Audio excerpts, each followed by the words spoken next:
should probably actually pull this up on your feed as well so I can see what's happening. You should. Hello, everyone. We're live. Hello, everybody. Welcome to another fun stream here on Atun-Shei Films, which is a YouTube channel. Today, my guest is Milo from Miniminuteman. He's a hot young thing who's been taking the TikToks by storm. The Zoomers love him. He is a archaeology. Well, how would you describe yourself? An archaeologist? I suppose I always find the term archaeologist to describe myself a little bit. I feel very imposter syndrome saying that because since I didn't, actually go on plethoras of digs and, write scientific papers, I find that one to be a little difficult to assign myself. Yeah. But I like to think of myself as a bit of an archaeology-based, pseudo-archaeology debunker, I suppose. I have a pretty good grasp in the archaeology field, and so that's how I choose to apply it. Cool. Yeah. All right. So pseudo-archaeology debunker, and he's got a killer YouTube channel. You should check it out, which is full of all of that kind of stuff. And today we are going to play a drinking game. And while we do that, I guess between rounds, we're going to take viewer questions. So if you have any questions, if you have any, whatever comments, concerns, then please hit us up and let us know. But the rules of the drinking game are very simple. So basically, we are going to torture each other with bad history from the dark corners of the internet. We have each selected a few examples from each of our respective kind of general areas of expertise or at least interest. And then we will basically... when we present these to each other, we will identify, okay, so this is about, let's say, taxes and tariffs. So I think it'll have these different terms in it. It'll hit these talking points. And every time that talking point comes up, we drink. Yeah, it's going to be great. So shall we, why don't we hop right into it here, Milo? I suppose we should get started. Do you want to kick us off here, or do you want me to be the first one to lay down the hammer? Here, I'll do the first one. All right, perfect. Let's hear it.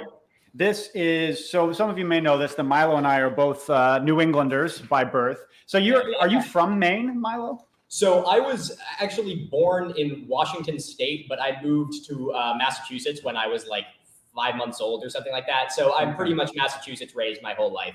I only went to Maine for university, and I recently just moved to Rhode Island after being finished. Oh, cool. Where in Maine did you go to school? Just Bangor, University of Maine, Orono. Okay. Oh, yeah. Cool. I think I have a friend who went there. I do have a friend who went there. Yeah. Winter sucks, though. I'll say that. Oh, God. Yeah. Well, cool. Yeah, we're both New Englanders. So I picked a New England specific example. Those of you who may know about the work that Milo does know that megaliths are a big thing in pseudo-historical circles. And so I have an article here by a person named Paul Tudor Angel called The Mysterious Megaliths of New England, which I found on a shady blog. And I will read a little bit to you here, Milo. Talking. Here, I need to take another drink, and then I'll talk better. Cheers. You know what? I'll join you for that. Yeah. So started for this. This is about something called the Mystery Hill Complex in Salem, New Hampshire. The Mystery Hill Complex, the largest and most sophisticated of its kind in North America, covers over 30 acres and is composed of monolithic standing stones, stone walls, and underground chambers, most of which are aligned to obvious astronomical points. Oh shit, we forgot. What do you think is gonna come up in this? I forgot the rules of my own game. I'm gonna put my money on. Let's see. Aliens, I ideally would not want to put my money on the fact that it's going to say something about like a white or Nordic race populating North America beforehand and bringing their technology across the sea, but I'm a little worried that it could tend in that direction. I'm going to say safe bet is aliens, but if we do end up in, in Indo-Europeans, I think I'm going to be very concerned. Okay. All right. Well, so we have Nordic or European peoples and Indo-Europeans and aliens. And what was the other one? Okay. Something about how could the stones have been moved like this?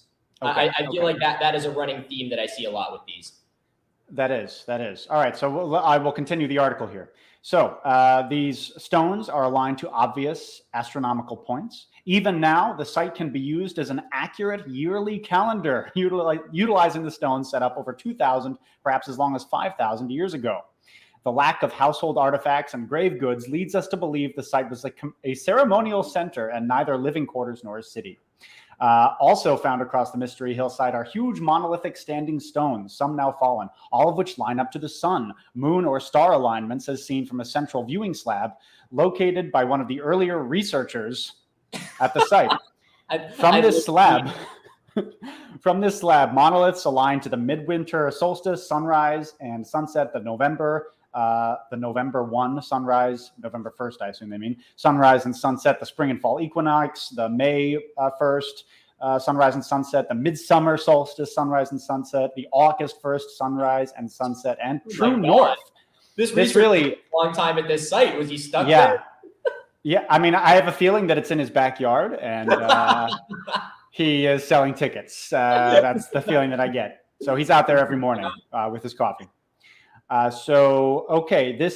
stone is aligned to the star Thuban, the pole star of 2000 BC. On these days, the star Thuba. That's pretty amazing. Yeah, the star of Thuba. I wonder if that's a real thing. On these days, the sun will either rise or set above worked monolith stones. Exact alignments coincide, according to scholars and astronomers, with a date of 2499 BC to 1900 BC. Okay, so we don't have any of your points so far, Milo, but we do have some certified hits in pseudo-archaeology. You know, we've got the stars. Okay. I'll drink anyway. That's true. You know what? I'll drink to that. So, but we do have the stars so far, and we have sort of ancient past, right? So, okay, so here's.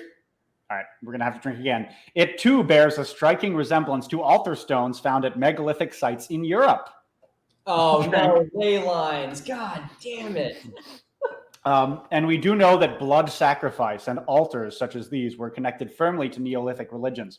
But even more than the mere resemblance to European sites, it was carbon dating carried out by the supervision of respected scientists from Geochron Laboratories in 1971 that supported the disputed claims of researchers who were being ridiculed for insisting that Mystery Hill was a site of extreme antiquity. Ooh, carbon tests. I love that yes. one. Yeah. They're being, you know, the man is coming down. It's like the man of ancient aliens are labeled as like author.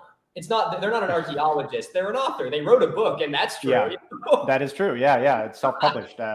They're being oppressed by the archaeology grad students who can barely pay their rent. Dude, they're ruthless.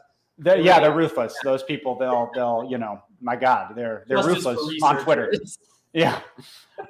Okay, so let's see. We'll wrap it up here. So carbon tests conducted on charcoal found alongside a stone pick and a hammerstone unearthed at an excavation near one of the underground chambers reveals a date of 2000 BC. The artifacts were clearly related to Neolithic pieces of the same era in the British Isles and Iberia. Citation needed. Clearly related. Okay. The excavation pit carbon tested has been undisturbed before digging, and layers of strata above were perfectly intact. Again, doubtful.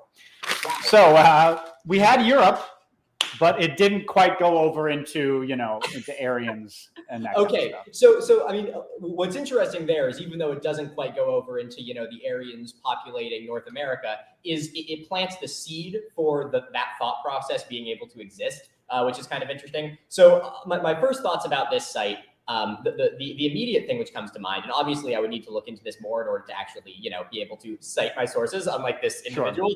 Sure. Yeah. Just again, I would just, everybody who's watching this, please keep in mind that this stream has absolutely no educational value. This is two people who mostly who are reasonably informed about this stuff, but talking out of our asses while drinking. So just please keep that in mind. Yeah, I have no idea what he is going to say, and he has no idea what I'm going to say. So this is all completely unrehearsed. So we're going into this fully blind. So the thing which stands out to me is the most interesting is how many stellar alignments he says that there are. Firstly, I would be curious to see that claim, especially because he says that some of the stones had fallen over. So I wonder if they had fallen over, are you standing them back up properly, or are you just inferring like, yeah, it's close enough, and on a similar note, what constitutes it being in line with a star? Like he named like one particular star that it aligns with. That's a little unusual. Yeah. But the bigger question, the bigger thing here, I think, about trying to align these things with stars is that celestial bodies will move over time. To be fair, it's very slow, but if this really is a site of extreme antiquity, I would be shocked that it still aligns so strikingly with so many different places. That's something that we see all around the world. There's plenty of examples of things which still align with solstices because those haven't changed all that much. But especially stellar bodies, it gets very ambiguous because those things can change over time. I think the fact that he doesn't cite anyone concretely is very concerning. Like he doesn't talk a lot about, he says like one research group who's in charge of carbon dating. And I don't know them off the top of my head, so that doesn't mean good or bad.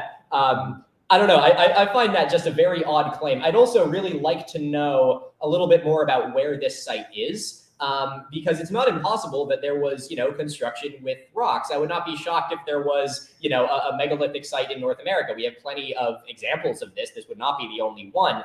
And I also really wonder why he puts so much stress on the fact that, this is like bizarre. Like people were so doubtful it's of extreme antiquity. We know that people have been aware of the solstices and general calendar cycles for thousands and thousands of years across the world. And it kind of makes you wonder why this one is standing out, as this person feels the need to make it sound so much more, glorified than perhaps it really is, when other places in other parts of the world were very commonly, understanding of calendar cycles. I also think it's funny he relates it to Europe. It's like, oh, they're doing it just like the Europeans did, because we all have this very Eurocentric view where, it's like, oh, the calendar, yeah, they understood it well. You guys have seen Stonehenge and you know how all that aligns. But in North America, you guys are not going to believe that they knew how the sun worked.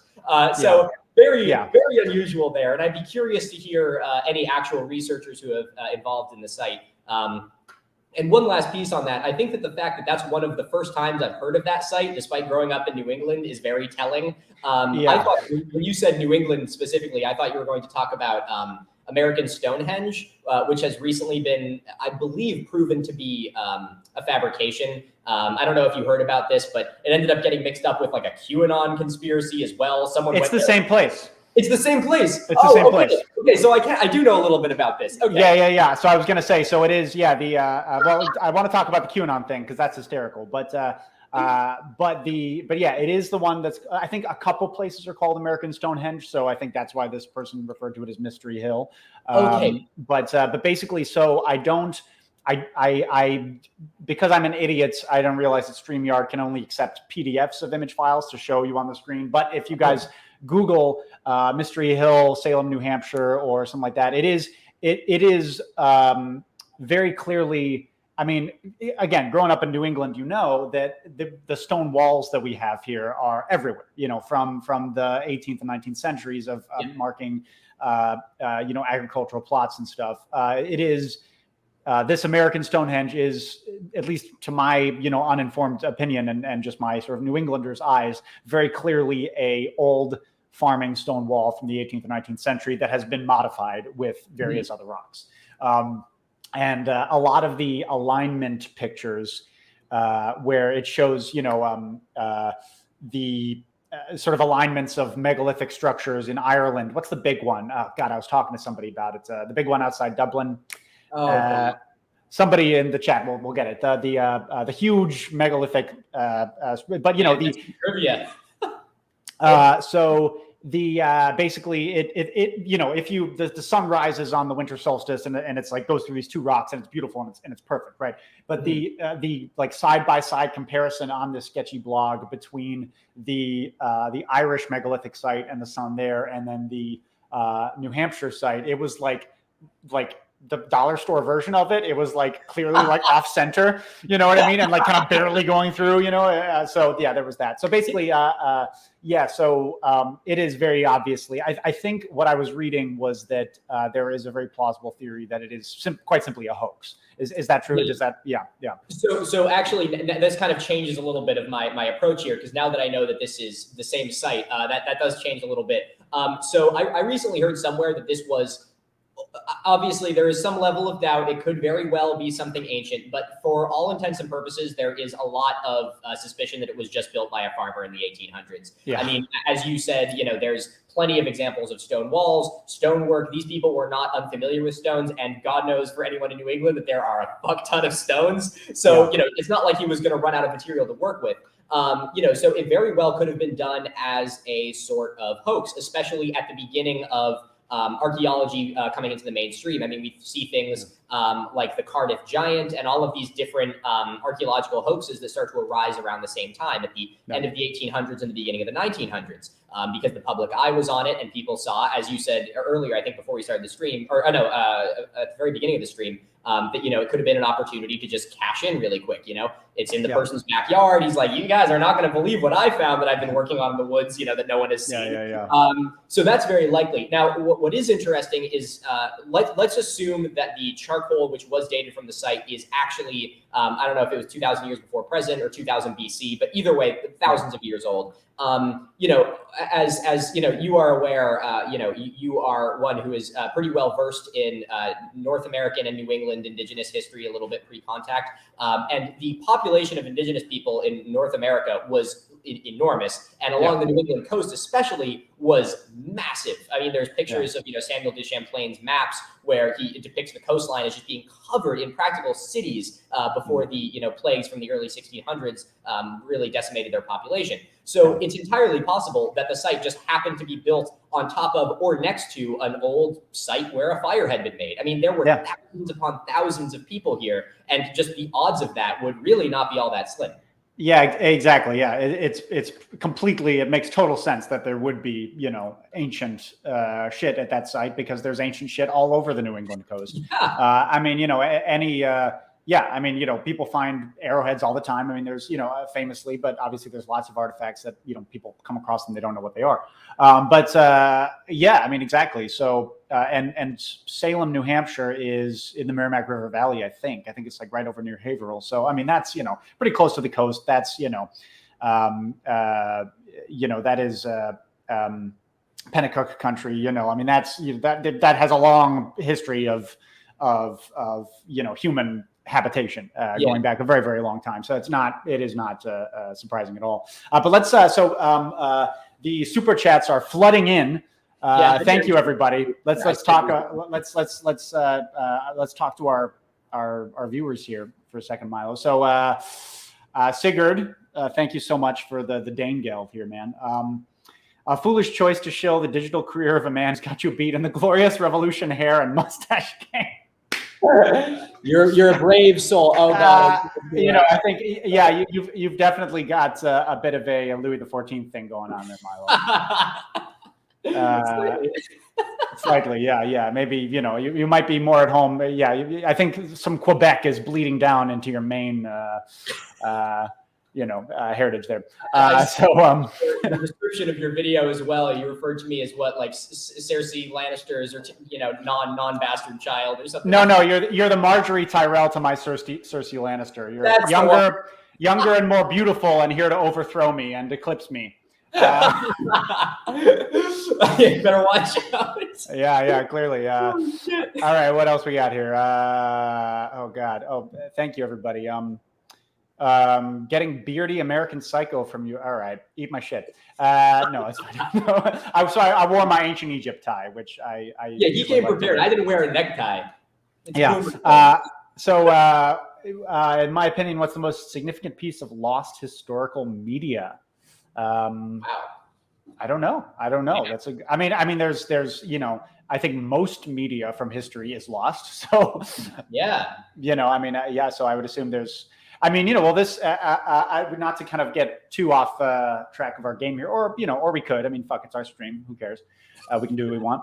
But this kind of speaks to your area of interest too, Milo, because sort of the you said on your stream with our mutual friend and colleague David over at World of Antiquity, you said you marveled at the 300,000 years of human history that before we started writing shit down, and what the hell was going on. And yeah, I think there's a lot of art and culture, I mean, entire cultures, entire religions, entire ways of life just come and gone, and we will never know what they were.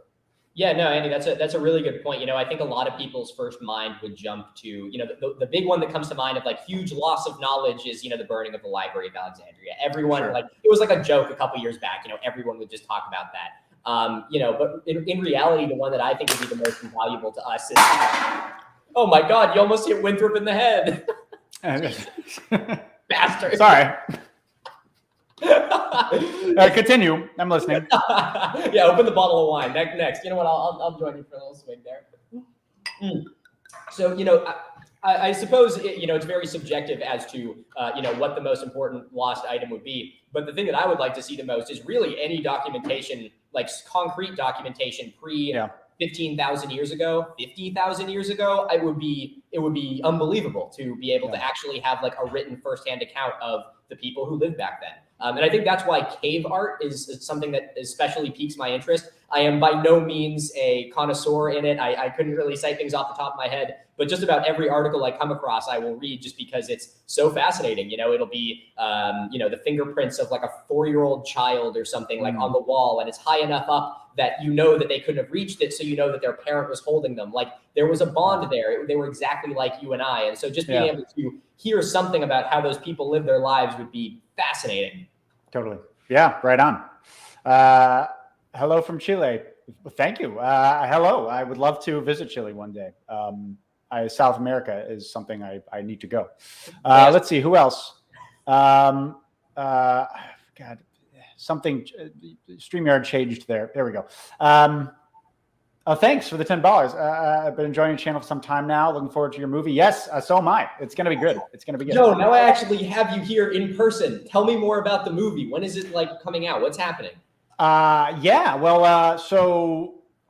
I mean, I don't want to give away too much. Obviously. But yeah, I mean, we as I'm sure a lot of you who are watching know, if you saw my video update on the filming, filming went really well.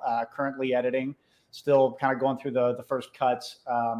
As you can imagine, kind of doing YouTube and everything sort of accompanying that. I haven't had as much time to dedicate to the movie as I would have liked. I sort of, when I came back and I hadn't really made let's be honest, a real video in I don't know, 4 months or something with the lead up to the filming and the filming. I kind of feel like I owed my viewers, a solid Checkmate Lincoln Heights and a solid Witchfinder General, and, to hit some of the classics and stuff. And you provided both.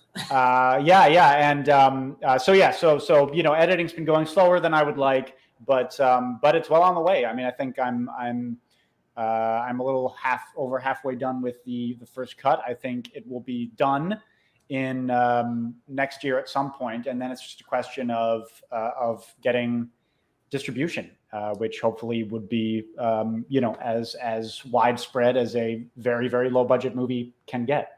But yeah, it's going to be it will not be a giant pile of shit. I can say definitively. Wow. You're really in confidence. Well, hey, as far as YouTubers making movies, it's not a great track record. I can say that it is competent, that the performances are good, that it is not a total embarrassment, and that at the very least people will find it to be a very entertaining horror movie. So it'll be on par with the Smosh movie, maybe. Yeah, maybe. Perfect. Okay, well, that's good. That's a high bar to clear, so I don't blame you. But that's good. That's very good. But yeah, it's I mean, hopefully I'll be able to get a when I finish the first cut, maybe get a little teaser trailer together, and because I would love to, I'm very excited to start sharing it, even in sort of little bursts with everybody watching and with my audience and stuff. So yeah, it is. Thoughts on TikToks calling for a second civil war? Oh no. I support it. No, those people are obviously out of their fucking minds. Thank you, Mass Gaming. Appreciate that. Did we? This is like Mando meeting Boba, but not disappointing. Thank you, Ethan. That's very sweet. Opinion on the glorious revolution now that we were talking about it. Absolutely glorious. Video on the pig war when? Never. Yeah, I feel like that one got a little overdone. Once, who's the one who does like all like the animated history stuff? Oversimplified. Oh yeah, did they do something on that? And oh god, who's the other guy who does like the funny little drawings and characters? I can't remember. Okay, a lot of drawing and character history. There's 1,000 of them. Yeah, there's 1,000. There's plenty. Okay, when it comes to ancient cultures, are there any where we have a good understanding of how the common person lived? I mean, Egypt to an extent, right, Milo? Egypt to an extent, absolutely. And the one which immediately comes to mind is Rome, just because they left behind such a shocking material record, especially in places like Pompeii, where there is, physical evidence on the walls of, very average people, just like you and I, very average, just like writing their names and doing all of the weird, awful, lewd shit that you do now on bathroom walls. I think that Rome is really the first one that comes to mind because, and obviously citation needed here, but it's one that is fairly old. And also there was a lot of people who were decently literate and they also just have the benefit of having things that were preserved enough that we can see it. Obviously you end up in a lot of cultures where just things that were part of the common people weren't preserved. And a lot of it is just like the king and the pharaoh and the gods and all of this like very important literature. And it, the guy writing like I was here on the bathroom wall doesn't survive. Totally. No, I love that kind of stuff. All right. Let's do, this is the sexiest college lecture about a topic I don't care about. Also, Andy, send me a po' boy. Hey man, I had a po' boy for the first time last Come summer. here. It is incredible. I'm sure they're better, actual, place where they're from, but it was pretty good in, New Hampshire as well. Yeah. All right, one more chat here, everybody, and we'll get back to the game. How did you both decide your given expertise? I feel like with history, I can never stick to just one topic. So obligatory, not an expert, don't have a degree in history, but I would say that I didn't decide on it. It just sort of happened to me. So basically, I mean, as far as my kind of history as in my adult life, just doing public history and stuff and public facing history education. Like I was a tour guide at Gettysburg briefly, and I just sort of fell into that job. And that was mainly a performance job, right? I was hired for my acting ability, not for my historical knowledge, which, as a number of pro-Confederate blogs on the internet can tell you, is nothing. I don't know a goddamn thing about it. So there was that was very much kind of performance based, but that really, I'm obviously like any other, white male child. I was super into the Civil War, super into World War II and stuff. And so I had kind of a basis of knowledge there. That was very much kind of a basic bitch, just like, we went over the ridge and flanked the whatever, just the fucking stupid ass, reenactor bullshit.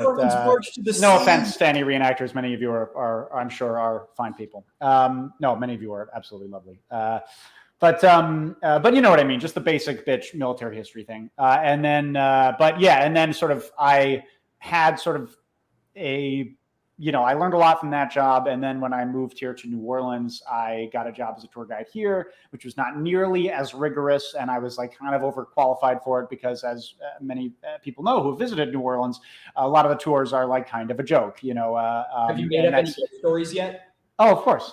Yeah. Fuck yeah, dude. As you should. You've written your piece into the history of New Orleans. Yeah. And and I've talked to there's actually a video about ghost tours that my buddy Brandon F here on YouTube made, which I was very flattered that he like incorporated a lot of because when we first started hanging out, we talked a lot about being tour guides, and I kind of told him my whole philosophy of doing like ghost tours and like supernatural sort of, which are very pseudo historical and bullshit tours.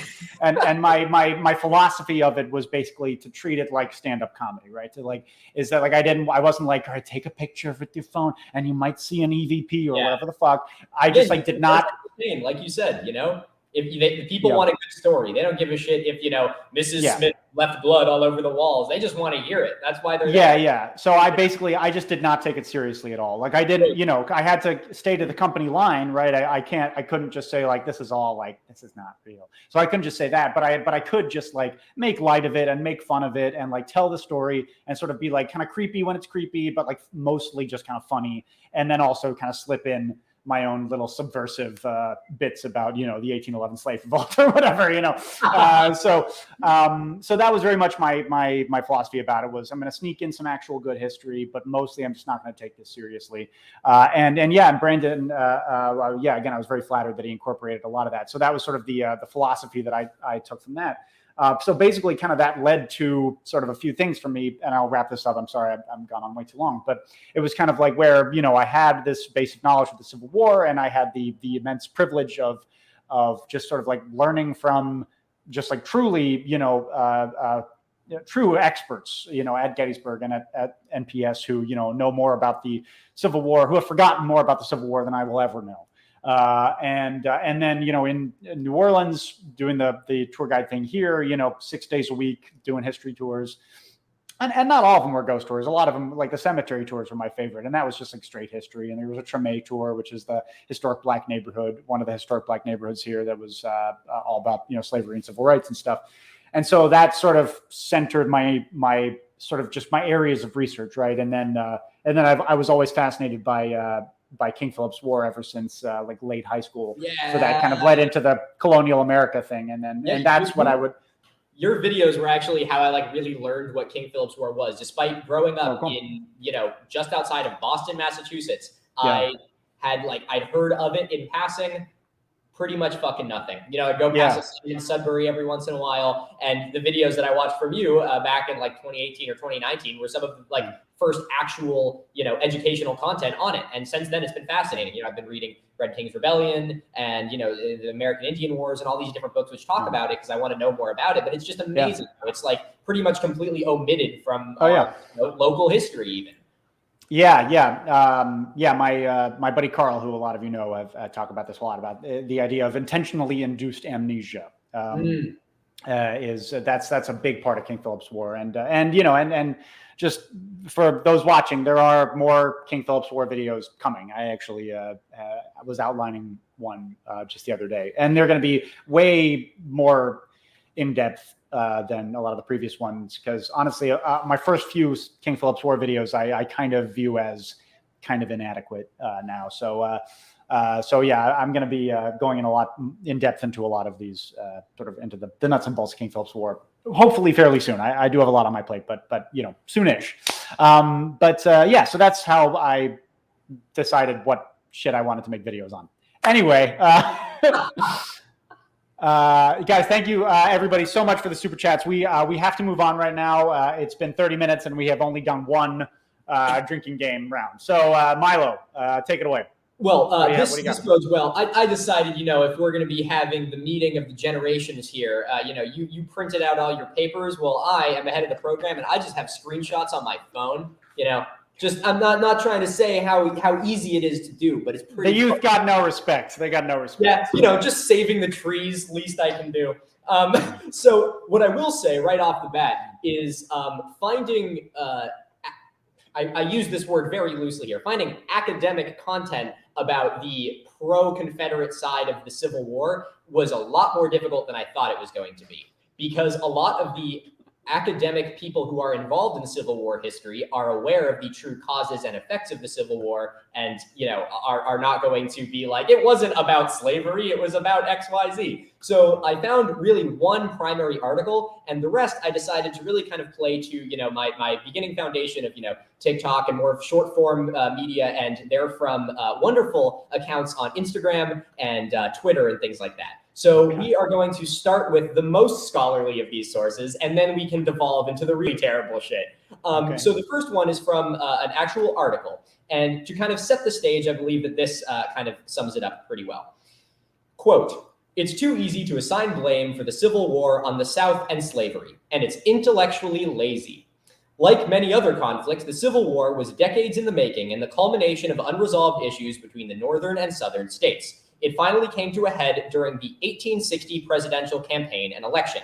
Now, I have more to go into with this article, but we can pause there. Well, first let's decide what our drinking game terms are here. So what? Just summarize, like, what's the title of this article, or like what's the thrust, what's the thesis? Let me pull it up. Of course, I did it through a screenshot, so I'm just like absolutely. That's why you printed out like. Yeah. It was worth killing those trees. Yes, yeah. Fuck those trees. Man, fuck them trees. All right, I'll get it. It just takes a.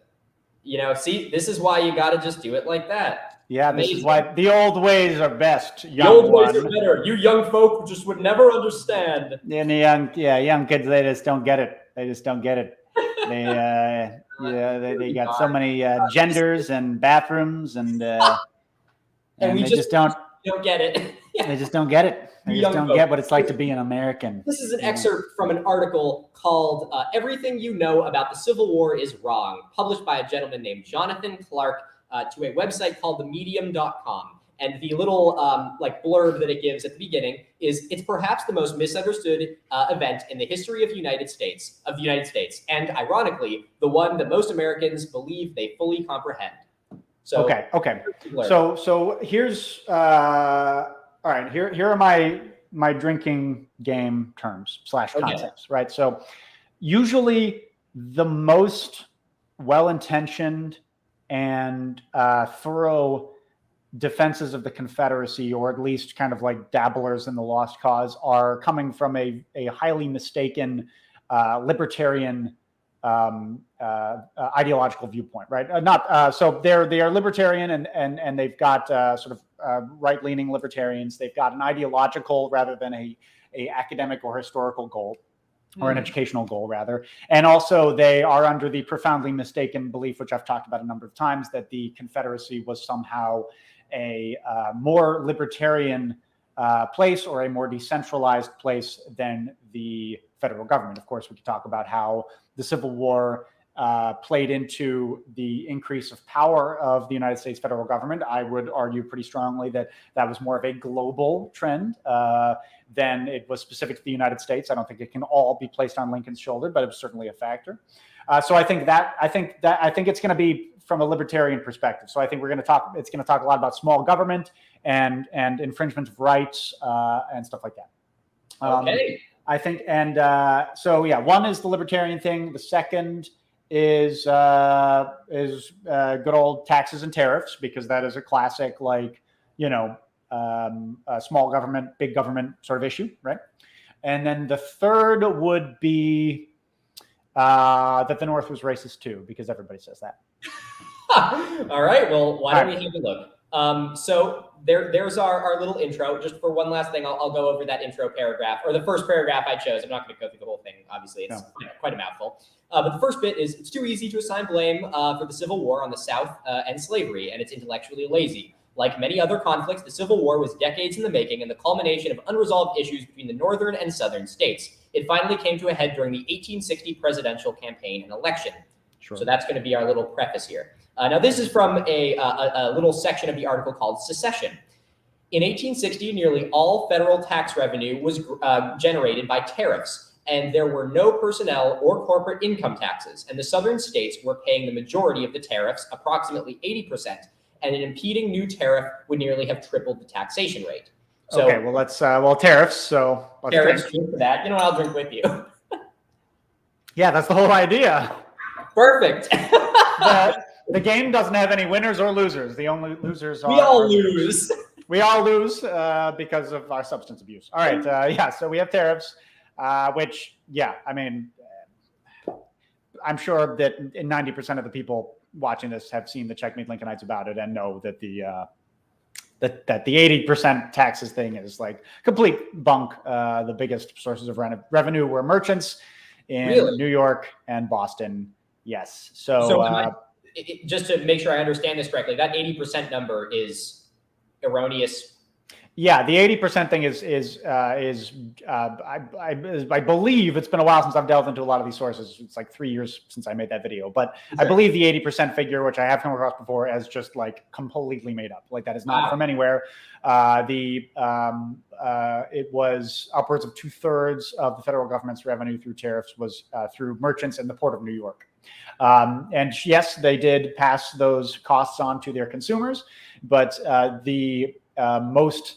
the goods that possessed the most, or that like most of the tariffs came from, were like clothing, textiles, like wool and fur, animal-based clothing, textiles that were certainly, while wool was worn pretty universally, wool and fur are mainly clothes that you want in northern climates. So the consumers that cost was passed on to were overwhelmingly northern.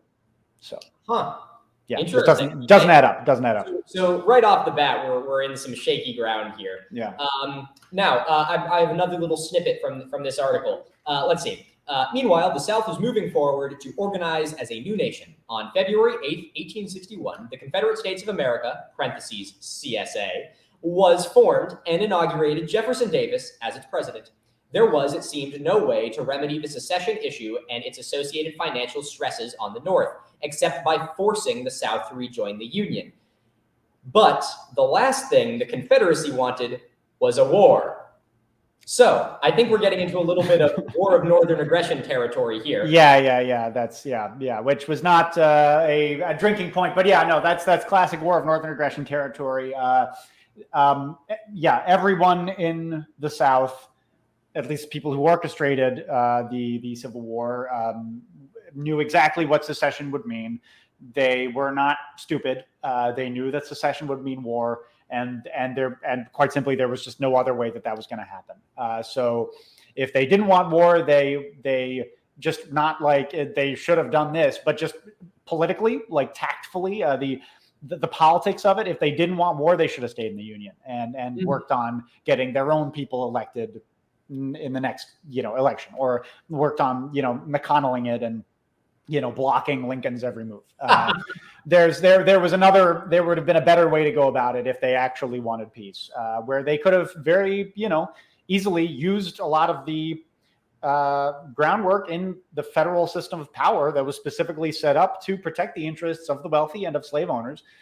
They could have very much used those tools to their advantage, and carved out a better deal for themselves, and possibly even made slavery last longer, or at least severely softened the blow of eventual emancipation, and at least kept Black Southerners as very explicitly second-class citizens, even more so than they did. And we kind of saw that resurge in the 1890s, and with Plessy versus Ferguson and everything like that. So, eventually it did happen, but it could have happened to an even more advantageous degree to the planter class if they had just kind of played by the rules and used the system to their advantage, which, as I've talked about on the channel before, was very much set up for them, had a lot of policies and systems in place that were very beneficial to their interests. So, so in terms of, and that just kind of goes into the stupidity of secession, that it was just not it did not accomplish the goals that the planter class and the orchestrators of secession wanted to accomplish. It just didn't. Anyway, continue. All right. So a little piece to something I find interesting in this little portion is that there doesn't seem to be any sort of, primary documentation. So why don't we have a look at some support for why we think the last thing the Confederacy wanted was a war. Continuing. In fact, soon after Jefferson Davis became the first president of the CSA, he dispatched a commission to Washington, D.C. to negotiate a treaty and an offer to pay for all federal property in the South. But Lincoln refused to meet, believing acknowledgement would discredit his position that secession was illegal. So, that sounds pretty damning, right? Like, this was totally all about Northern aggression. So what do we have to say about that? I would just say, if you look at this from I would just say that perspective is like pretty goddamn naive. So, and not on Jefferson Davis's part. That's actually that was a pretty smart move. Like, of course, he had to appear to be the better man, right, and appear to be the side that's looking for peace, and basically offering Lincoln's government a deal that I'm sure he knew that they could never accept. But if you actually think that the federal government of the United States, even the very weakened, decentralized federal government as it existed in 1860, would have for a second entertained that proposition, you are very naive and you do not know how politics work. That's just quite simply, so I would say that, and again, this is me talking out of my ass. I would have to, definitely consult some sources on this. So, feel free to tell me that I'm an idiot in the comments if my interpretation is off here. But I would say, knowing Jefferson Davis, as I do pretty well, that was absolutely a calculated move on his part to appear to have the high ground in the situation. So he could say, see, they don't want peace. And Jefferson Davis's whole, a big political strategy for him, especially in foreign policy for the Confederate States, was appearing like, like the victim was appearing like, we didn't, no choice. we just want to be left alone. Like, so that interpretation was very advantageous for the Jefferson administration. Interesting. So if I'm understanding that correctly, it was a proposal that Davis knew the North would not accept.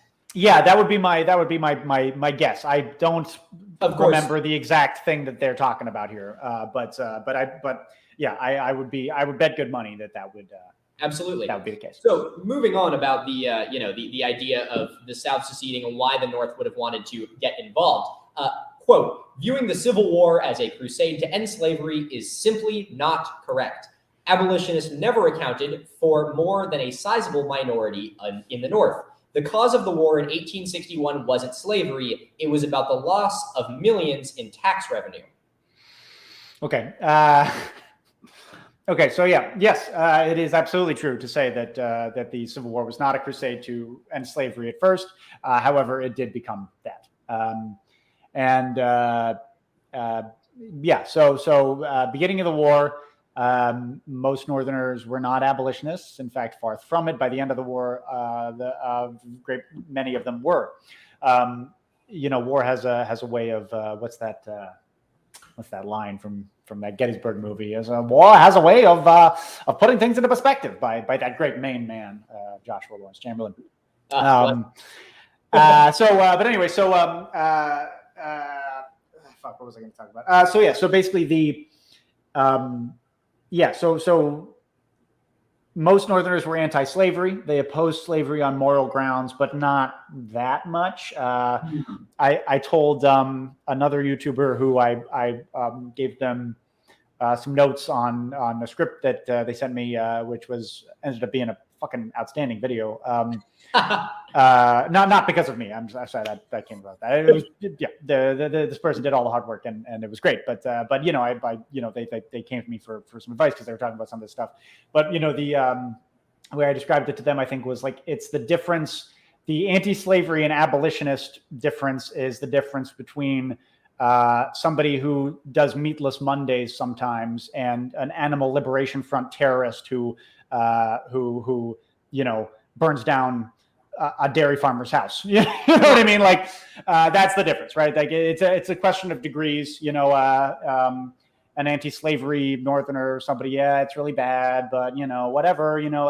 We want unity, and it's not, and also the white race is great and superior, and blah blah blah. So it kind of is what it is. But abolitionists were like, we're going to go down there and we're going to fucking and we're going to crack skulls and we're going to break chains. So it's a question of radicalism, and it's a question of degrees. But most Northerners were anti-slavery. They opposed it on moral grounds. Just practically. It was a little bit more of a, it was less cut and dry than that. Sort of, they considered it practically. It wasn't necessarily a deal breaker for them, and certainly most of them would have preferred a union with slavery to a secession without slavery. Wow. That said, the idea that nobody in the North cared about slavery is patently untrue. There is, there was a moral objection to slavery and anti-slavery sentiment that went beyond just sort of petty sort of state power squabbles and the balance of power, such as, in the Missouri Compromise. There was a moral strain of anti-slavery in the North going back a very, very long time, since the 1780s.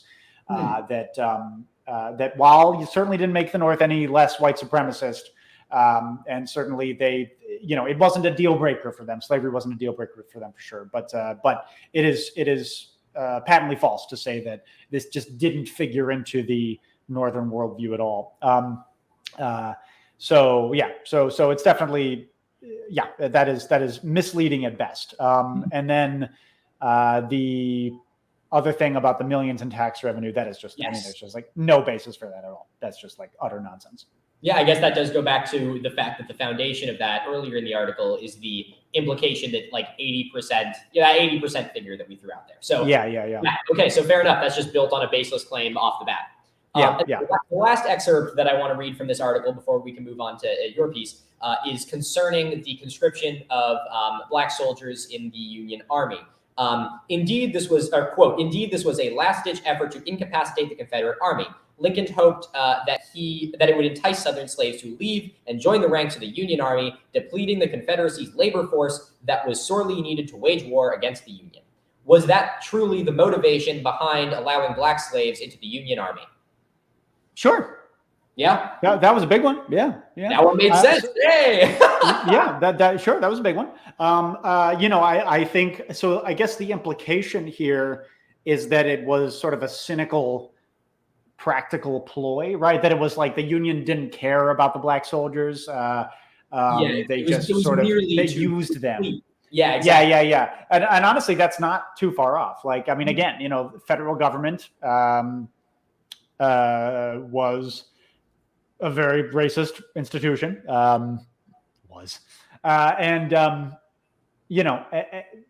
mean, that's not incorrect. I would say that devalues, again, like that maybe oversimplifies things. That maybe devalues, some of the more sincere or more radical elements of the Union, political and military sphere, the United States at that time.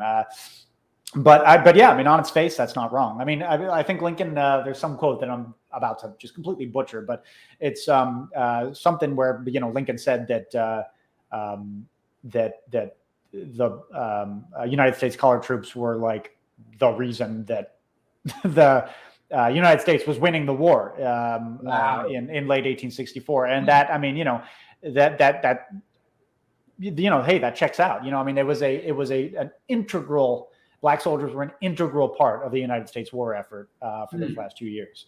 And I mean, sometimes they were treated like cannon fodder, and they were always discriminated against, and all that. But I mean, it was sort of like, and that's not excusable. I mean, again, federal government, the northern United States, extremely racist, extremely hostile environment for a lot of these people.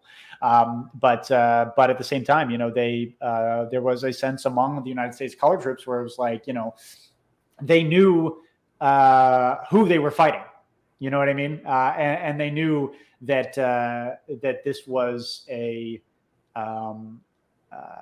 that this was sort of an opportunity for them to show their mettle, and by fucking God did they? Maybe that's a little bit misleading, but yeah, I mean, on the face it's very true. Yeah. So okay, so that was the North is racist 2 thing. So let's drink. Let's go. Nice. There we go. All right. So why don't we? Fuck. So all right. Is everybody having fun? Is this fun? I think it's fun. Are we having fun yet? Are we having fun yet? Why don't we answer some super chats here, Milo? Let's do it. This is from a while ago. Roundhead versus Cavalier debate. There is no debate. Roundheads all the way. Who is the best director of historical movies today, and why is it Robert Eggers? I mean, he's really great. He is really, really great. Greetings from Chicago. Opinions on Prey. I liked Prey a lot. Not a perfect movie. I really want to. I take your if you like it, I take it that it's actually not horribly offensive. No, it isn't horribly offensive. I can't really speak to a lot of the accuracy of it because it's like it's Plains Indians. The nation is the Comanche. That's the focus of it.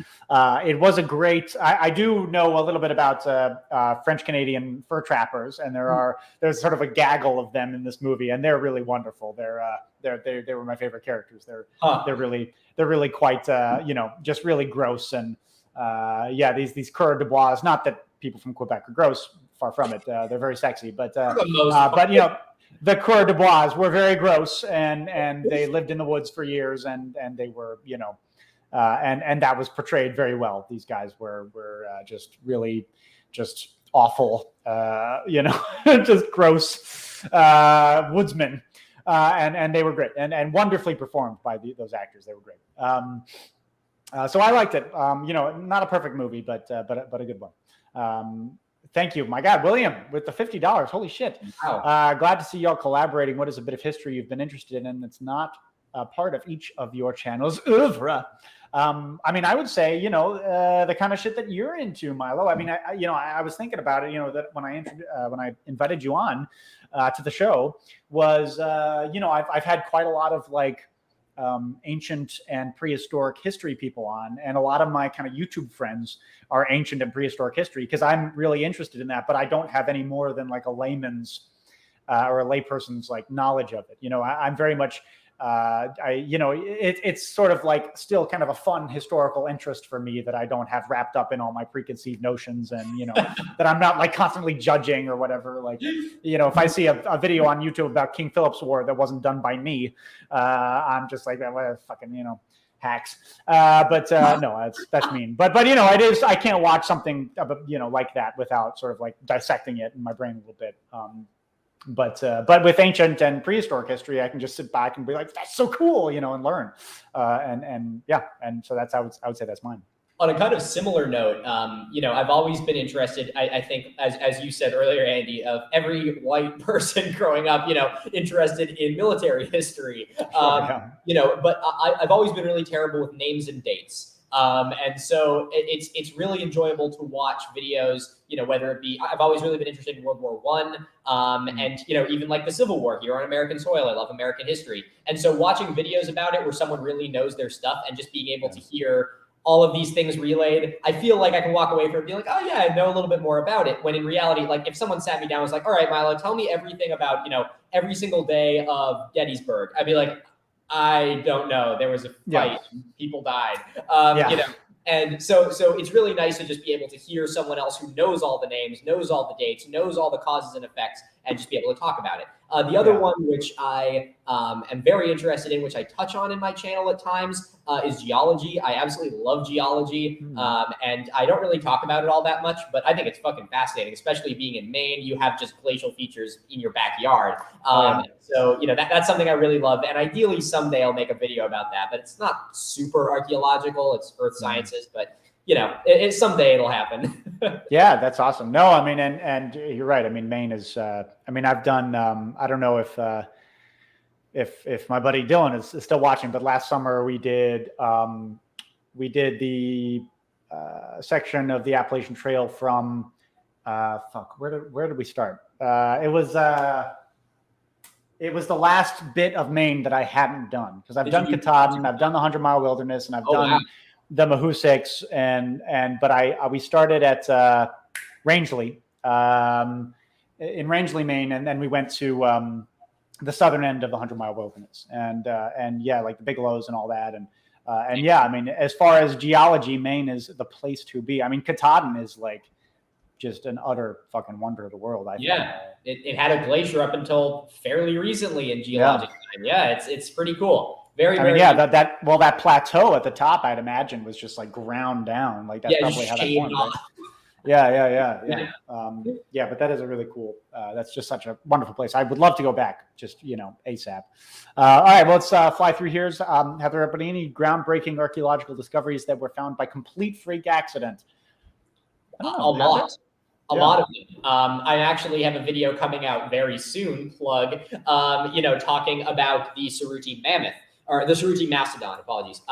It is a site found in California, which has potential evidence of some sort of hominid being in North America 130,000 years before present, which would knock back our previous conceptions of people being in North America, which up until recently was 10,000 years and was moved to 23,000 years from the White Sands prints found last year. So this 130,000 year date is massive because it predates when humans, when it's theorized that Homo sapiens migrated out of Africa. So it's hypothesized that if this really is a human or a hominid site, it could be either Neanderthals or Denisovans or another type of hominid that we don't know about yet. Either way, shit. That's massive. Yeah, it's insane. I will hopefully have that video out later this week. It's on the editing table right now, but it's a fascinating site. I only heard about it very recently, and it's obviously the topic of extreme controversy in the archaeology world. But this site was discovered completely by accident. It was in California. It was outside of, I can't remember the city off the top of my head, but they were digging a highway sound barrier. And the guy who was working with the backhoe found some bones. It's all like, it was a depositional layer that contained some different ice age faunal remains. So there was wild horses. I think there was a dire wolf and some stuff like that. And they found this mastodon that was fully disarticulated, and they were like, okay, stop the backhoe. Let's get to this. And it was found in a alluvial wash that was all very finely sorted sand sediments, and yet around these bones there were some of the only cobbles found. So very unusual that these massive stones were found in depositional layer with very, very fine grains, but that was found completely by accident, and many are. I made a video recently talking about the Windover bog bodies found in Florida, the oldest and largest skeletal assemblage in North America, found while developing a housing complex by another guy in a backhoe. So a lot are found. That's absolutely fucking fascinating. Thanks, Stella. That's an old tour guide buddy of mine. All right, Thomas Wick. I'm fond of your lobster, Thomas. As a fellow tour guide, you can't take it too seriously. Doing so is the easiest way to burn out fast. Fuck, man, I sure burned out massively. Tour guides,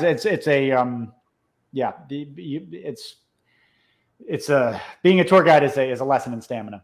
Will you ever touch Florida history? Yes, I went to Pensacola fairly recently, and I loved it, and I loved the history. Just going back to the 16th century, attempted Spanish settlements. Fucking, they've taken Marian helmets out of the fucking harbor. You know what I mean? And fucking like horse armor from conquistador days. And this is like so fucking badass. And then the colonial history. City of the Five Flags. It was every colonial power ever, had Pensacola at some point, and it was this hugely important sort of port, and it was kind of, multiracial, multicultural, all sorts of people, all sorts of ideas, religions, philosophies, kind of coming in, and then like a lot of places on the Gulf Coast was like hugely important for like a second, and then kind of like sort of fell fallow as other routes sort of opened up. But and the museum in Pensacola is amazing. The History Museum, which I visited, it's like right in downtown. And I'm more power to the people running these museums, because they did first of all, a fantastic job with all their exhibits. It was in chronological order. They did a pre-contact Spanish period, sort of like French period, like, second Spanish period, French period, American, it was like all sort of broken up chronological order with like wonderful exhibits and just like, and flags and just like sort of little sort of fake like palisade walls for the colonial section. It was like awesome. It was so cool. And then on the top floor, they had something all about Pensacola's Black history. Black history and also military history, because there's an air base in Pensacola, and the Blue Angels fly out of there and stuff like that.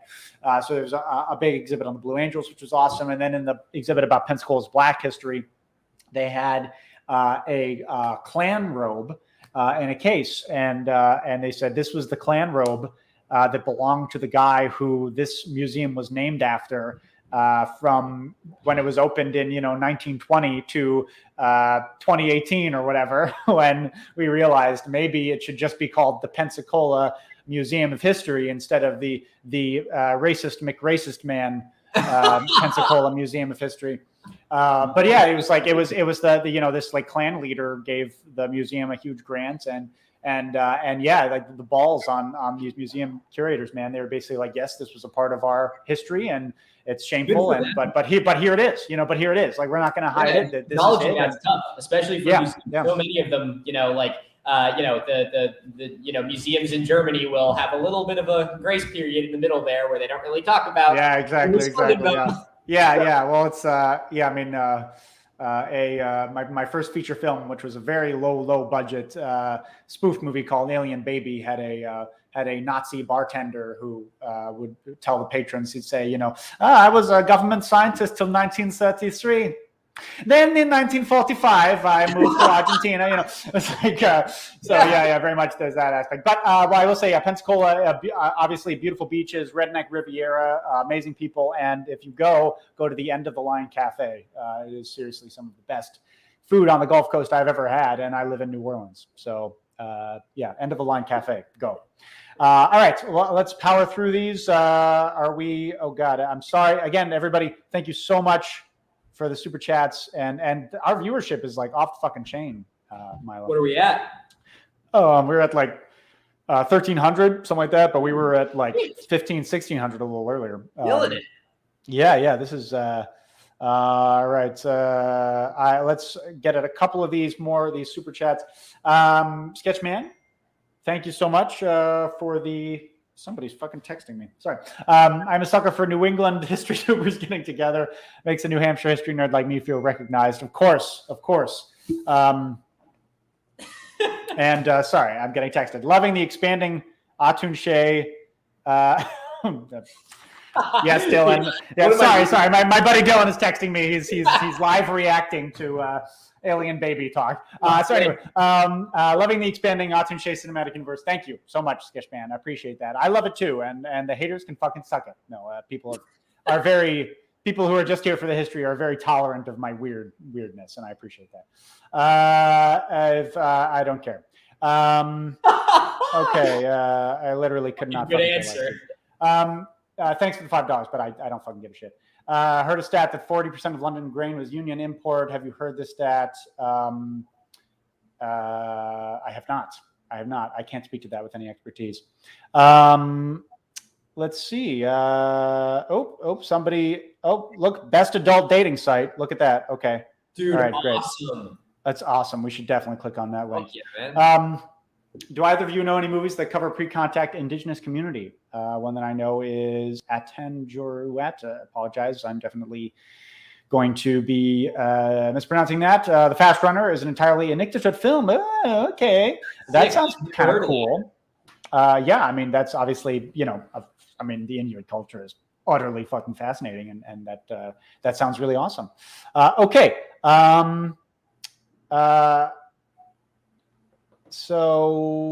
Okay, let's move on. Oh my God, it's a $50 donation. I got to go to this. So I'm sorry, everybody, for skipping over. I'm just trying to keep this watchable and entertaining for the viewers. But thank you guys so much for your donations. It's truly amazingly appreciated. Still looking for a reconstruction video someday, Andy. Do either of you watch reaction videos to your content? No, I do not. I'm still new to this. I don't think I have any reaction videos to my content. So yeah. Reconstruction. I mean, sure. I feel like I've done a few of them. Just kind of more New Orleans adjacent ones. I always thought calling the Civil War the War of Northern Aggression was some weird joke. Do people in the South legit call it that? Some do. My stepmom was raised in North Carolina. They called it that when they were teaching her in school in the 1970s. Yeah. Yeah. I mean, yeah, it's definitely. Thankfully, I feel like it's more of a thing that happened back then. Yeah. It's less so now for sure, but you still find it in some circles. All right. Atun-Shei given the Civil War a 10-year-long hand job. Do you plan on doing any videos about Reconstruction? I mean, sure. No, hand job's still going, dog. Yeah, hand job's still going. I mean, 10 years? What? Sounds like a fucking year. Okay. Well, that was certainly an interesting bunch of super chats. Let's move on to the next phase of the drinking game. Yeah. Pull out your document. All right, let's see what else here. Okay, so this is from a YouTube video that I came across today called Ancient Aryan Fairy Tales by an individual named Robert Seffer. Okay. I don't know if you're aware of this individual. So basically this is a section of the video that I've transcripted here. The host was talking about Grimm's fairy tales and various Germanic folk tales, and is arguing that they are much more ancient than previously believed. And then he goes on to say, these tales can be traced back to Proto-Indo-European or Aryan society. So let's start with that. What do you think is going to come up in this? Okay, well, right off the bat, we got fucking Aryans. So I'm going to assume that if we're talking about Proto-Europeans and referring to them as Aryans, yeah, honestly, that's a pretty good idea. Just finish it. Because it's going to be ugly. So right off the bat, I'm going to assume that we are going to have, I don't think it's going to be directly quoting Nazi literature, at least I hope not. But the whole idea that Europe was populated by a group of Aryans historically is a directly Nazi ideology and something which was started by them. So I think we're probably going to see, I'm obviously at, 50 for, bet. Okay. That is excessive, but so nice. Sorry, go on. So I think that we're going to see, obviously, we're going to see an assumption that there was an Aryan proto-race which went on to populate everyone, which right off the bat we already have. I think we're going to see evidence that if we're going to get a little more specific on that, because I already know that's coming, they are going to have been a little bit more technologically advanced. So some of these fairy tales may be based on like, oh, they knew this sort of thing. And then I'm going to say that there may be a little bit of condescending tone talking about how the races which derived from the Aryan race managed to kind of like change and bastardize the story, and it maybe got like a little bit like muddled in their traditions that weren't quite the pure form. I think there's going to be really the way that this is going to be the most ugly is in its undertones. All right, well, yeah, some very good guesses there. I hope you have enough whiskey. Okay. So once again, the transcript of the YouTube video continues. This tale can be traced back to Proto-Indo-European or Aryan society when metallurgy likely existed, and there was an archaeological and genetic evidence of massive territorial expansion of nomadic tribes from the southern Russian steppe and the northern shores of the Black Sea between 5,000 and 6,000 years ago. I have never been more upset to be so right in a guess. That was like cheers, Milo. That was fucked. All right. And let's continue here with the pain. The Aryan peoples migrated to places with rivers for agricultural purposes, such as the Indus Valley, which did not have horses before the Aryans arrived. Okay, so that might be true. I think it actually is, but still, advanced technology. Are you kidding me? Dude, this is so much worse than I thought it was going to be. All right, advanced technology. Here we go. Great. I hope everyone at home is keeping up. All right, which did not have horses before the Aryans arrived, implementing an ethnic caste system, the traces of which can still be found in India today. So, okay, so I think that counts. That wasn't quite what you were talking about as far as bastardizing Indo-European stories, but that is bastardizing a Ubermensch concept, so I think we should drink. If I'm drinking to this, I may as well, because that was all pretty fucking horrible. Yeah. Not to mention Sanskrit, which is an Indo-European language. Oh, it's not done. Oh my God. No, it's not done. They also settled Iraq between the Tigris and Euphrates rivers, establishing what eventually became the greatest empires of the Holocene. The greatest empires of the Holocene, meaning our current age. The greatest empires of the Holocene. The greatest empires of the Holocene. Meaning our current age, the time following the Ice Age. Of course, these Aryans also penetrated into Europe. Introducing domesticated animals to the continent, such as cows. And even today, Northern Europeans are among the most lactose tolerant on Earth, a genetic trait that comes directly from milk-drinking Aryans and is a clear genetic marker of Aryan roots and genetic affinities in Scandinavia and the Germanic people. Wow. Yeah. Okay, so lots to unpack here. Well, there is more, but you it keeps going.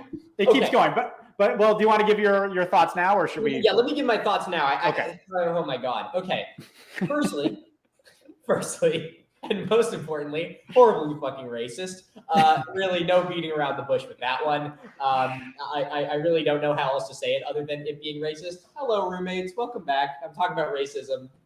The fact that saying that Europeans are some of the ones who have the most or are the least lactose intolerant. I can't quote whether or not that is a completely correct statistic, but what I can say is that animal domestication, to the best of my knowledge, where they were kept as milk animals and dairy animals, did begin in Europe, so it makes a lot of sense. Or not in Europe. A lot of those animals, goats especially, were actually migrated from the Middle East into Europe. Hardly a place where you'd think that Aryans would have landed their spaceships or whatever. But either way, it makes sense that a lot of that area were kind of the first ones to have sort of dairy in their in their food systems. So I would believe that. But what is interesting, and I'm paraphrasing here, is the fact that they mentioned is that these Aryans are the ones who have the lowest levels of lactose intolerance. I don't know. Do you have that quote there at kind of the end? Yeah. So basically, it says even today, Northern Europeans are among the most lactose tolerant on Earth, a genetic trait that comes directly from milk drinking Aryans. Milk drinking Aryans is an amazing quote, by the way. I love that. It's just like a bumper sticker. Yeah, well, I would just say that these milk drinking Aryans really need to be careful about the estrogen in cow's milk. Because there is an enormous amount of estrogen in cow's milk. Well, actually, now that we've if you're a man, like a real one, you should probably stop drinking cow's milk and dairy because it has a lot of estrogen. Yeah. You should get some nice soy milk. You should become a soy boy if you want to grow some hair. Exactly. If you want to be a real man, penis, dick, and balls, you gotta drink real man soy milk. Yeah, that's right. You got right about that. So obviously, okay, you've hit the nail on the head there. Milk drinking Aryans. It's founded in racism. But the concerning thing there. But the one interesting tidbit to take away is the fact that at least in what I understand about the implementation of dairy animals, they did begin in Europe. It migrated from the Middle East, but it makes sense that people who've been exposed to dairy products for longer have had a higher tolerance to animal dairy. Very honestly, it may be a bit of a stretch on paper, but there is a lot of a correlation there between what you're saying here and what we just talked about from the Confederacy side of things, where there is kind of this, with the 80% number that we gave, where there is an implied truth, and then you just say whatever you want, and you have to assume that implied truth stands. So here it is that Aryans went and populated the world, and the reason why all of the Europeans have a no lactose intolerance is because it was the Aryans. So while the core of that in and of itself is completely not true, what he's saying about the lactose intolerance is, to the best of my understanding, true, but the causes of it are completely different than this individual's deduction.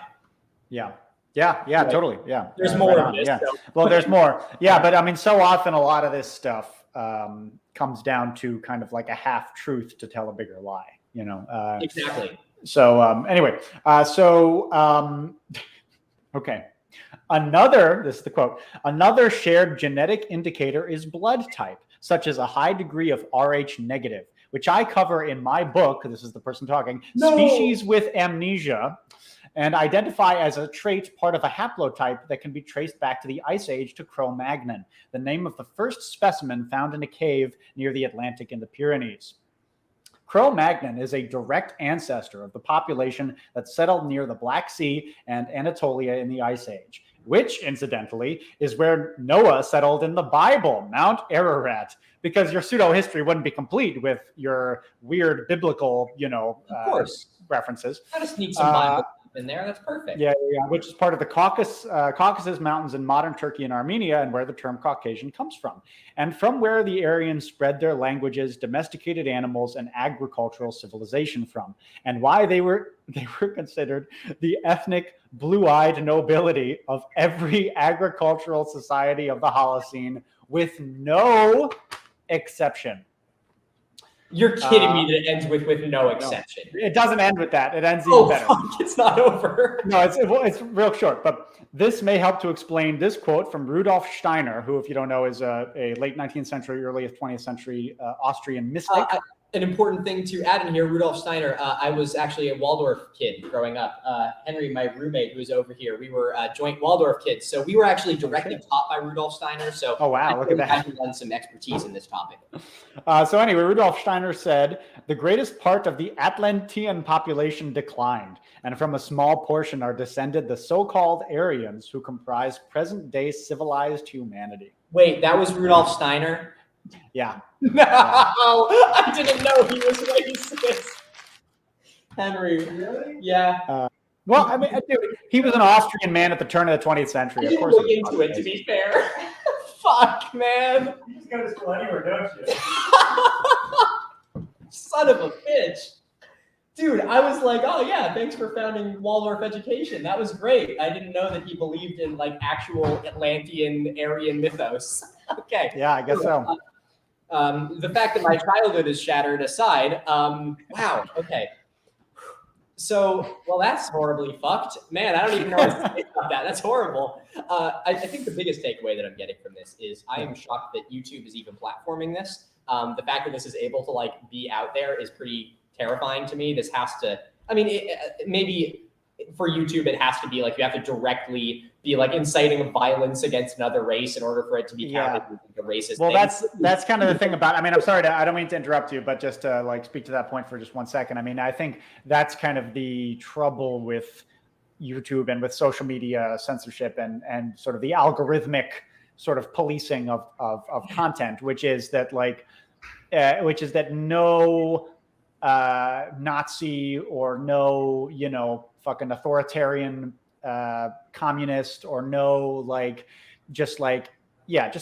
authoritarian asshole is going to come out and say, you know, we should murder all these people or we should throw all these people into gulag or whatever, right? Like they're not going to come out and say that. You know, they're going to couch it in because they're fucking cowards, right? I mean, that's kind of what they're not. But at the same time, it is tactful. You know, it makes sense why they would do that. So they're not going to come out and say it because they would know what would happen. So they couch it in this language that's, you know, this euphemistic language. And then sort of the people who do actually get penalized for this stuff are, you know, folks like us, right? Are folks who, you know, do like history and maybe will cover World War II or who cover whatever. Yeah, and have a swastika or whatever. And then that's like, then the algorithm goes, okay, well, that's, you know, a Nazi thing. So, but anyway, continue with. I mean, well, obviously that's the biggest takeaway that I can see from this. Now, if I were to delve into the horror that was everything you just read to me, the first thing is I would love to see some sources cited here. I would love to see, you know, a source that blue-eyed Aryans were the masters or like the whatever he said they were, you know, like the leaders of every race with no exception. The nobility, like the upper strata. Nobility of every race with no exception. Because, I mean, obviously that is not the case. Earlier in this video transcript, the individual talked about, you know, Indian caste systems and whatnot. I would be willing to doubt, with my uninformed viewpoint, that the leaders of these Indian caste systems were Aryans with blonde hair and blue eyes. So I don't know. I'd be curious to actually understand where he's drawing these from, but I would be more than willing to bet that he is just pulling them out of his ass because they support his ideological viewpoint. Yeah, exactly. Jesus, man, that's so. Yeah, it's a good one, right? It is. It's a great one because I very frequently or very infrequently hear individuals who are this openly racist. A lot of and that's the thing. He's not even that. Like, it's not even, you know, like for somebody who doesn't. I mean, and that's honestly like, and now I'm coming to the conclusion that this stream actually does have immense educational value, Milo, and this is an earth-shattering thing that we're doing that is hugely important, and not just two people, you know, getting drunk, which is, you know, but in some way, right, this is kind of like a bit of a lesson in critical thinking, right? And in sort of identifying ideological bias behind sort of like what's read between the lines, what's the intention behind this, and sort of you identify those certain keywords, those certain phrases, those certain sort of like the thrusts of the language that maybe can betray an ideological bias or maybe can betray sort of like a lack of thoroughness in the research. And I won't say bias because everybody has bias, right? But just ideological motive, I guess would be a better way to put it, right? That it isn't a question of just, oh, this person thinks a certain way, so their bias is shining through. It's a question of like, this person is trying to sell you something actively, and you need to be aware that they are, and actually I think that is hugely important. So really, we're changing the world, Milo. Yeah, I think this stream might be the most important thing that's ever happened. I want to go out on a limb here and say we might have just fixed racism. You know what? I think we did. I think two white guys from Massachusetts just solved racism. Just as God intended. Just as God. The thing which as my God, the Puritan God. My God. The thing that I kind of want to close this piece out on is, so many of the individuals which I have rebutted their views on history, ancient aliens, all of those things, pseudo-archaeology in general, they will inadvertently, to the best of my knowledge, cite these really bigoted, horrible, racist ideologies, but they don't know that they're doing it. Yeah, exactly. Yeah. That's the most sinister thing about them, is that you have people who will openly, talk about the ice wall theory or Atlantis, or ancient aliens, when all of these things were in reality pioneered by the Nazis and the Nazi, disinformation regime, who were really attempting to justify the invasion of the surrounding nations. And so it's a lot easier to discuss with those people because in reality, you can educate them. So you can be like, actually, that's not true. X, Y, Z, this is why. And also that thing which you are now quoting is coming from a Nazi scientist. And yes, it's a couple steps removed because it's on the History Channel now and all that stuff. But you want to go back to the roots and figure out where it comes from. With an individual like this, they are fully aware of where it comes from. When someone is talking about how Aryans populated all of the world coming from Europe, they know very well where that is rooted. And this guy knows exactly what he's doing. Exactly. So, I mean, that's just a terrifying thing to hear, and really just goes back to the biggest takeaway from this, which is that I'm absolutely horrified that YouTube is platforming just blatant racism. Yeah. No, for sure. Well, and the one thing I find, which you may not sort of, unless you're sort of well versed in a lot of this stuff, you may not catch, is this sort of idea of the Cro-Magnon connection, right? So he talks about like that the Cro-Magnons I even forgot about that. It got so are the ancestors of Aryans, right? And the clear implication here is that the pinnacle of human evolution, and the social Darwinist kind of aspect of it, the pinnacle of human evolution was the white man, was the Ubermensch white man, who is a Cro-Magnon, right? He's basically saying the white man and the Ubermensch and the Cro-Magnon are one and the same. It is nature's most, the pinnacle of evolution's crafting of the human race, and then this is the species or sort of hominid that displaced all the inferior hominids from which other races are descended, right? So then this goes again to something that predates the Nazis, that is just sort of like a good old-fashioned 19th century Western scientific racism thing, which is that that if the races aren't different species, they're damn close to different species, right? That they're so different that they basically require their own scientific categorizations, which the most recent science, as Milo, as really is just mountains of evidence refuting that. Absolutely.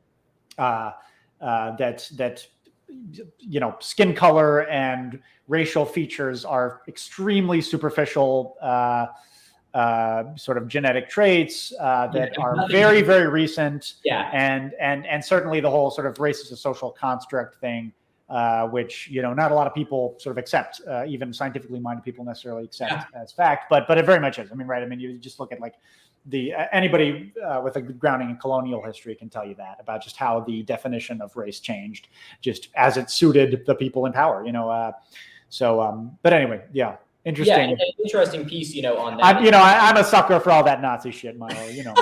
Yeah, I know. You're the one who owns the fucking uniform. Jesus. How many of those videos have been demonetized? A few. But I'll tell you the secret, Milo. The secret is not caring if you get demonetized. Honestly, that's a very good point.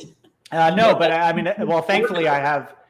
Yeah, well, thankfully my the sort of the backbone of both the living that I make off of my videos and also just the budget for my videos.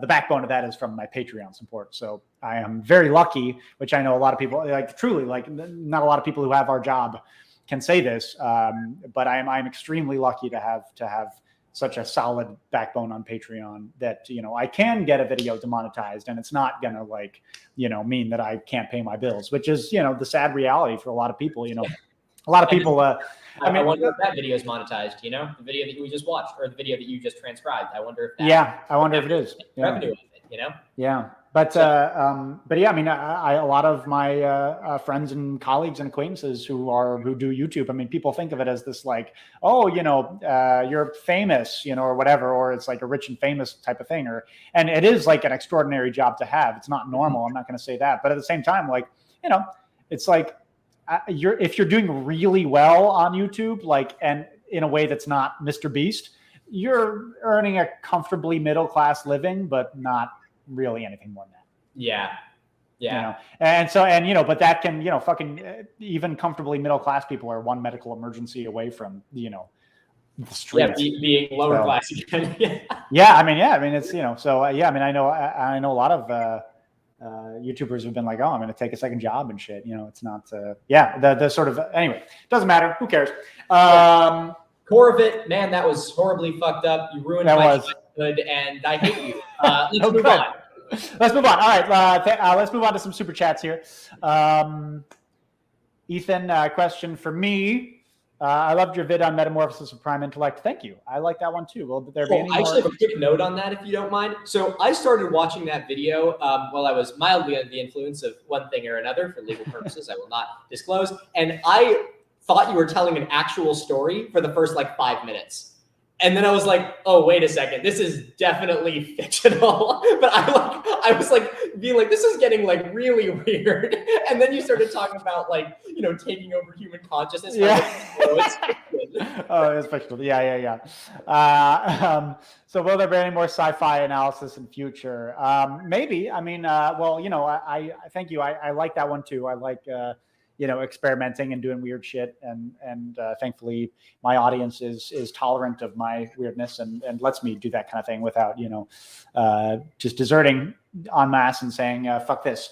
But you guys are down for whatever. And I appreciate that. So, so I don't know if there will definitely be more pretentious book reports for sure. I would love to do one on Hamlet. And there's a few other kind of classic literature and classic sort of sci-fi or horror things that I would love to make, sort of those kinds of things, like the Metamorphosis of Prime Intellect video or my Dracula video, that are sort of these dramatized kind of pretentious book reports. But I would also love to, and I still talk to Roger, the author of Metamorphosis of Prime Intellect, fairly frequently, and we've been tossing earlier this summer, at least we were tossing back some ideas about sort of maybe working on something else together, maybe even a short film or something. So, but when the recent emails I was exchanging with him, we were laughing about some of the recent stuff in the news, which we both found hilarious. Anyway. And Lord, there's plenty to laugh at. Yeah, some true poetic justice happening right now. Oh yeah. Thank you, Dan. Let's see what else we got here. Oh man, people are really going after that neo-Nazi. That's great. The dress shirts and drinking are giving me Wall Street vibes. That's us, baby. Oh yeah. That's. Yeah, screams Wall Street. Your beard screams Wall Street. Yeah. Can you look into the camera and say, look at that subtle off-white coloring? The tasteful thickness of it. Milk drinking Aryan is not my favorite insult to call somebody. Yeah, I mean, I think that's pretty pretty harsh, honestly. Wow, that's a read. Yeah. Oh my God, $50. Holy shit! Thank you, Johnny. Again, what are some great ways to introduce history, archaeology to newcomers? My first memories were digging for fossils in the shark pits in North Carolina. Ooh, that sounds really amazing. And walking in on my dad watching a Yamamoto doc. Both ignited my love curiosity for both of these fields. Wow, those are very sweet, cool memories. I don't know. What is the best way? I honestly don't know. I mean, I think probably make it fun, make it accessible. Yeah. Yeah, make it fun, make it accessible, find, easy to access and free ways to learn about it. And honestly, the biggest thing is hands-on. The way that I really got my start with like any sort of field experience was digging in the shale piles in central Pennsylvania or eastern Pennsylvania, where my dad grew up. Lots of coal mining out there, lots of shale. I found plenty of carboniferous, ferns and plants and things like that. And there's, pictures of me at 5 years old, my little safety glasses on, digging around in the shit. And so like that stuff like that, if you can find a place where you can find stuff that you aren't, stealing irreplaceable artifacts, it's very rewarding. So yeah, totally. Rain says, thank you, Rain. I once had a discussion in my Spanish class where we were talking about our heritages, and the really white girl said, I believe I'm half Aryan. Turns out her grandpa was a member of the Nazi party. So she is. I mean, technically, if you are, if you're Germanic or Scandinavian, technically, I guess you are. But maybe don't go around telling people in that. this case. Yeah. But I wonder, but I'm interested how you, Rowan, came across that information. Like, were you just like, so who told you that? And you're like, oh, my grandpa. She's like, so who's your grandpa? Oh, well, he's a veteran. Yeah, I don't know. Sure. All right, let's see what else we got here. Thank you everybody so much, seriously, for the super chats. This is excessive, but obviously greatly appreciated. I don't know if anybody noticed my new weird background. And I did want to make, I'm going to make a patron video. So if any patrons are watching, you're going to get sort of the first in-depth sort of access to this news, which is really great. But I guess I could talk about it here just briefly. But I recently got a studio that I'm currently setting up, which I told Milo before we started. And that is entirely due to, again, just my amazingly generous patrons who speaking biblically, make all things new, and who truly, and who I legitimately have made like a lifelong dream of mine come true. My mom, growing up in middle school, high school, when I was making my weird little movies, would say, "We really need to get you like a barn. We need to get you like a space for you to like do all your weird shit in." And then my parents constantly complained about me taking over the house to film weird shit, and my girlfriend, now fiance, constantly complained about me taking over the house to do weird shit, and for good reason. I mean, it's fucking invasive. But now I don't have to do that for the first time in my life, so that's amazing. Anyway, Gaslight Studios says, I'm considering putting together a documentary on fact or fiction of the accursed kings. You guys ever consider doing something like that? No, I'm not exactly sure to whom you're referring. Is that a medieval thing? Okay. Let's see what else. Chris says, this is getting better and better. Please keep drinking. I'll drink to that. I'll drink to that as well. Cheers, Chris. All right. Shall we? All right. One more here. Oh no, that's just Chris. Okay. Thank you everybody so much for donating. Let's move on, shall we? So what else you got for me, Milo? All right. So I'm thinking you had 4 total articles, correct? I have what? Sorry. You had 4 total things to bring to the table. I right? do. I have 4. Yeah. 4, yeah, I could pare it down to 3 because it's 1 hour and 40, and but that's what I'm thinking as well. Okay, so yeah. I want to give you a couple different things from a bit of a more short form format. I decided to do a little bit of grassroots research and check what people on Twitter and on Instagram had to say. So not a lot of academic sources on here, but people who are trying to at least paint the Confederacy in a somewhat decent light. And for I think I'll read a couple of these to you. And then for the last piece, we'll do my part. And then for the last one that I have to say, I have an overarching question that I have for you about this, which is something I sort of determined about while doing my research, which will be my final and closing piece. So I suppose let's get into our little, Instagram post here. So the first of which, and this is something, a lot of these are also things which I found that you have covered on your Checkmate Lincolnites series. So I apologize if you're rehashing some things, but they seem to be points which people still keep bringing up. I will say, like, there's only so many. Like, there really are. There's not that many. Like, it's a very, like, one of the main reasons, honestly, that I started going after the lost cause in the first place was because it's a very easy target. Horribly. Anyway. It's a very easy target, but go on. So my first little foray into this was through Instagram, where I just decided to do a simple search of #Confederacy and see what I could find. What I am glad to say is a lot of it was people saying, that the Confederacy was fucking wrong through a lot of it. But every once in a while, you'd come across one that was half decent for this purpose. So this one is from the Confederate Shop Instagram account. And it is a quote from Abraham Lincoln, who says, let's actually read the caption first. So the caption is, next time someone tries to define the Confederacy by Alexander Stephen Savannah Smith's speech, just remind them that Abraham Lincoln believed in the same northern-oriented racial beliefs. In fact, most everyone back then did. Lincoln Douglas debates, fourth debate, blah, blah, blah, blah. Okay, I'm gonna stop right there.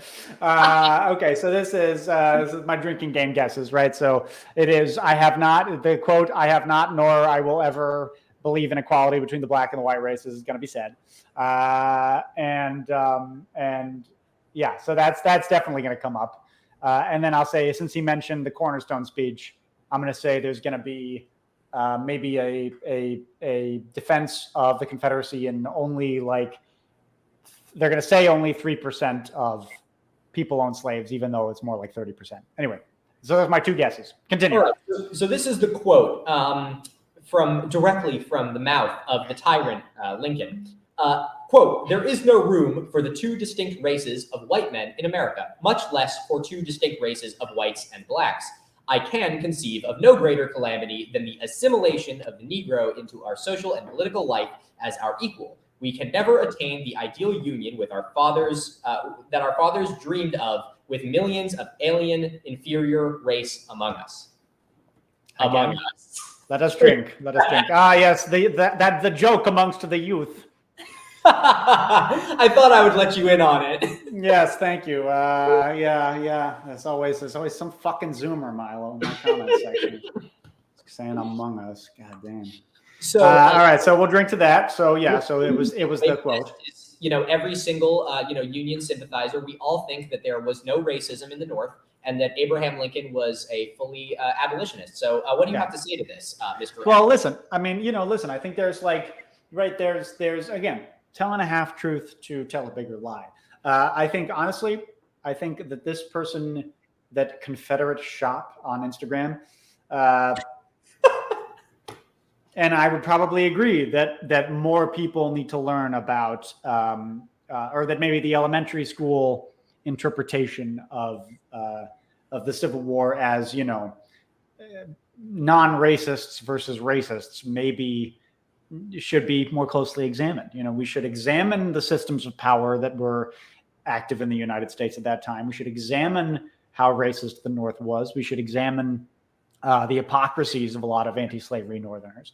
I think that's worth looking into, as well as just fascinating, just on a human condition kind of level. You know what I mean? How, that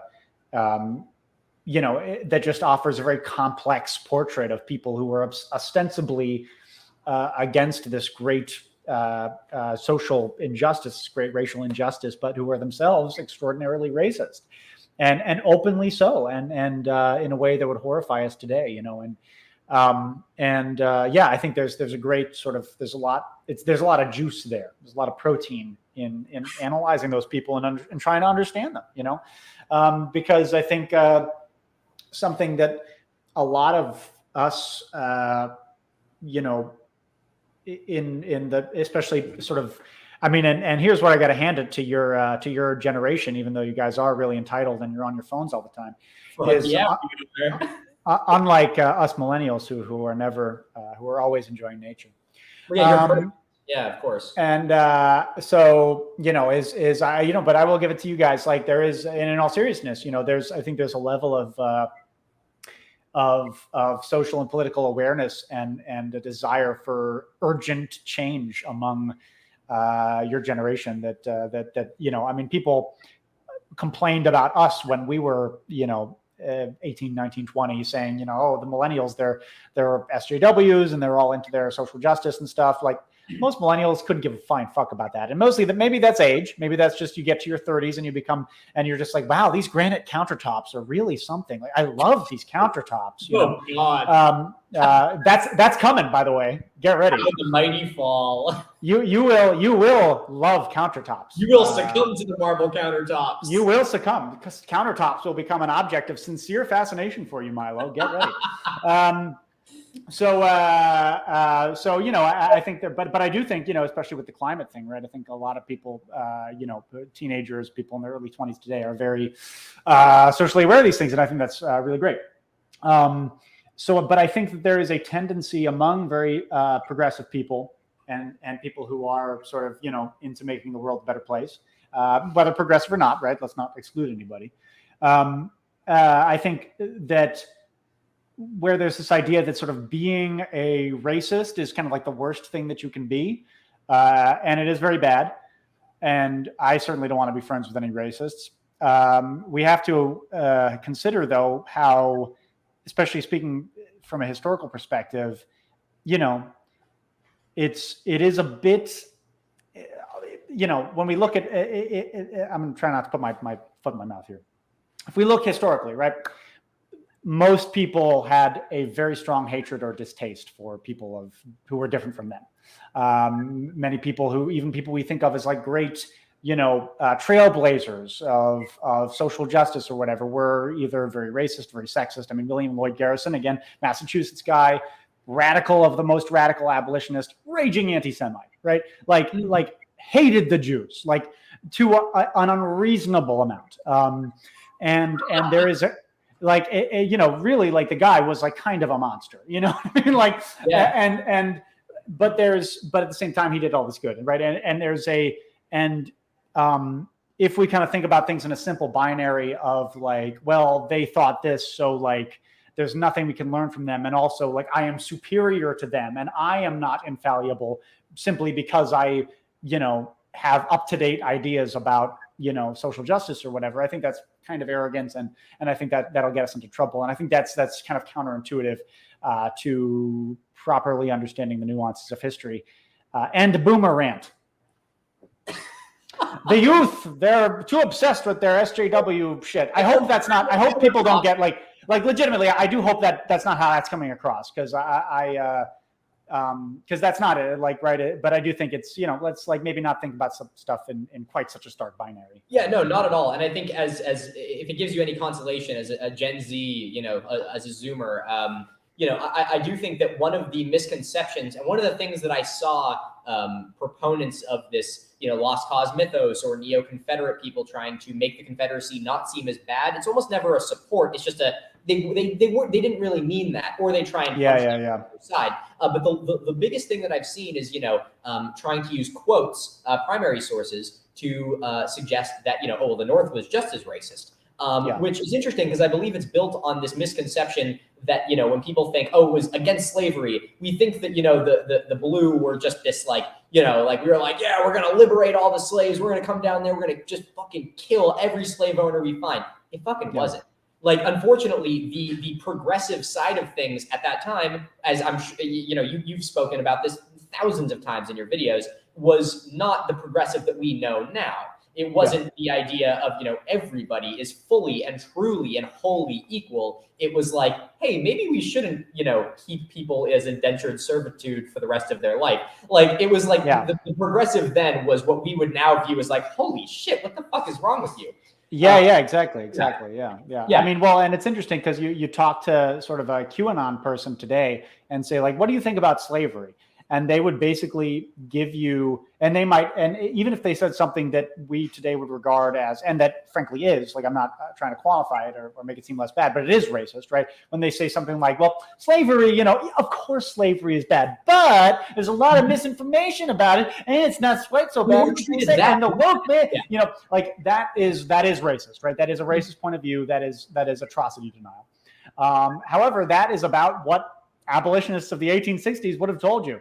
You know what I mean? Like the most radical of the radical would have like probably qualified or apologized for slavery to some extent, yeah, it is interesting. And going back to the point about the Lincoln thing, I think that, sure. Lincoln, he absolutely said those things, like, arguing that he was this crazy radical or this like super regressive reactionary tyrant. Both of those interpretations are completely false, right? Like he was a person, he had views that evolved over time. By the end of his life, I don't think any serious scholar of slavery or the Civil War will argue that Lincoln had not come to a pretty solidly abolitionist position. I mean, for fuck's sake, he is the president who, under his administration, freed the slaves. Like, yeah, it's elementary school shit, but like that's also what happened, right? It's like we don't have to complicate the obvious. At the same time, though, yeah, absolutely. Let's talk about those quotes. Let's talk about what I would think more important than a personal quote. And neo-Confederates and lost causers love to throw around quotes without context. And just bad history just generally does. Like, here's a quote, without any context or anything like that supposedly proves their point, and then you dig into it. It's like, actually, maybe it says the opposite, or at least it sort of gives a more nuanced position, right? But let's talk about the quote, and more important than a quote by one person or a personal opinion, let's talk about the systems of power that were put in place, specifically on the governmental level, that facilitated a lot of this racism and that made it a foregone conclusion that somebody running for office in America to garner support and get votes would say, and it would be good optics and considered good politics to say, yeah, of course, white people are superior, right? That was the tactful, politically advantageous thing to say. Mm-hmm. So like, let's ask ourselves, what kind of society was that like, So yeah, I hope I have, I don't want to, I hope I phrased myself well, because I know this is a delicate topic and everything, but I do think that, it's very important to look at the nuance in this stuff. And I think, a little piece on that, something which I didn't know until, watching some of your content, was the idea, obviously something that we did know is that, when Lincoln was running for president, he had to contend with, people who may have been a little bit more abolition oriented and also vehement white supremacists. He was trying to win the election. Now, something which I didn't know about until watching your videos was the idea of amalgamation. I only learned about this upon watching your content, was, the idea that, not only should we free the slaves, but, Black Americans should be treated the same as white people. And so like that was at the time a widely extremist viewpoint, but something that I think that even now, like the average QAnon person would agree with. They may say something which is horribly racist for our times. But, we have to keep in mind that the focal point of social justice and what was right and what was wrong was slid back so far that what was progressive then would be horribly frowned upon now. And this goes, and I've talked about this many times, and I apologize for repeating myself, everybody who's watching, but you've probably heard me say this on other streams or whatever. But when I talk to friends and colleagues from YouTube, especially in kind of the history sphere, we talk about it all the time. It's just like, when it comes to these things, it's like, it helps us maybe examine ourselves a little bit. And maybe there's very little doubt in my mind that the vast majority of us today do things and just think about something as second nature, or there's an unchangeable aspect of society that will in the future be regarded as a complete atrocity, right? Yeah. And as a crime against nature and a totally immoral thing. So I think it's important to stay humble and maybe sort of not think like, oh, I've got it all figured out or whatever. Anyway, let's get off this thin ice of racism and move on to. So were we doing super chats, or were we?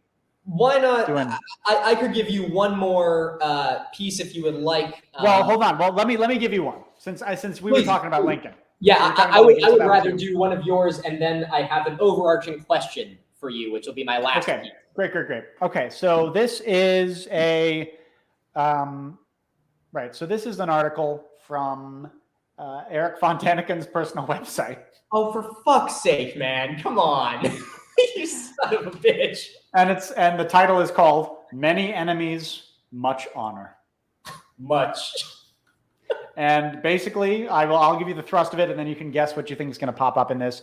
He is basically complaining about people complaining about or criticizing him. So, what do you think Dr. Von Daniken is going to say in this?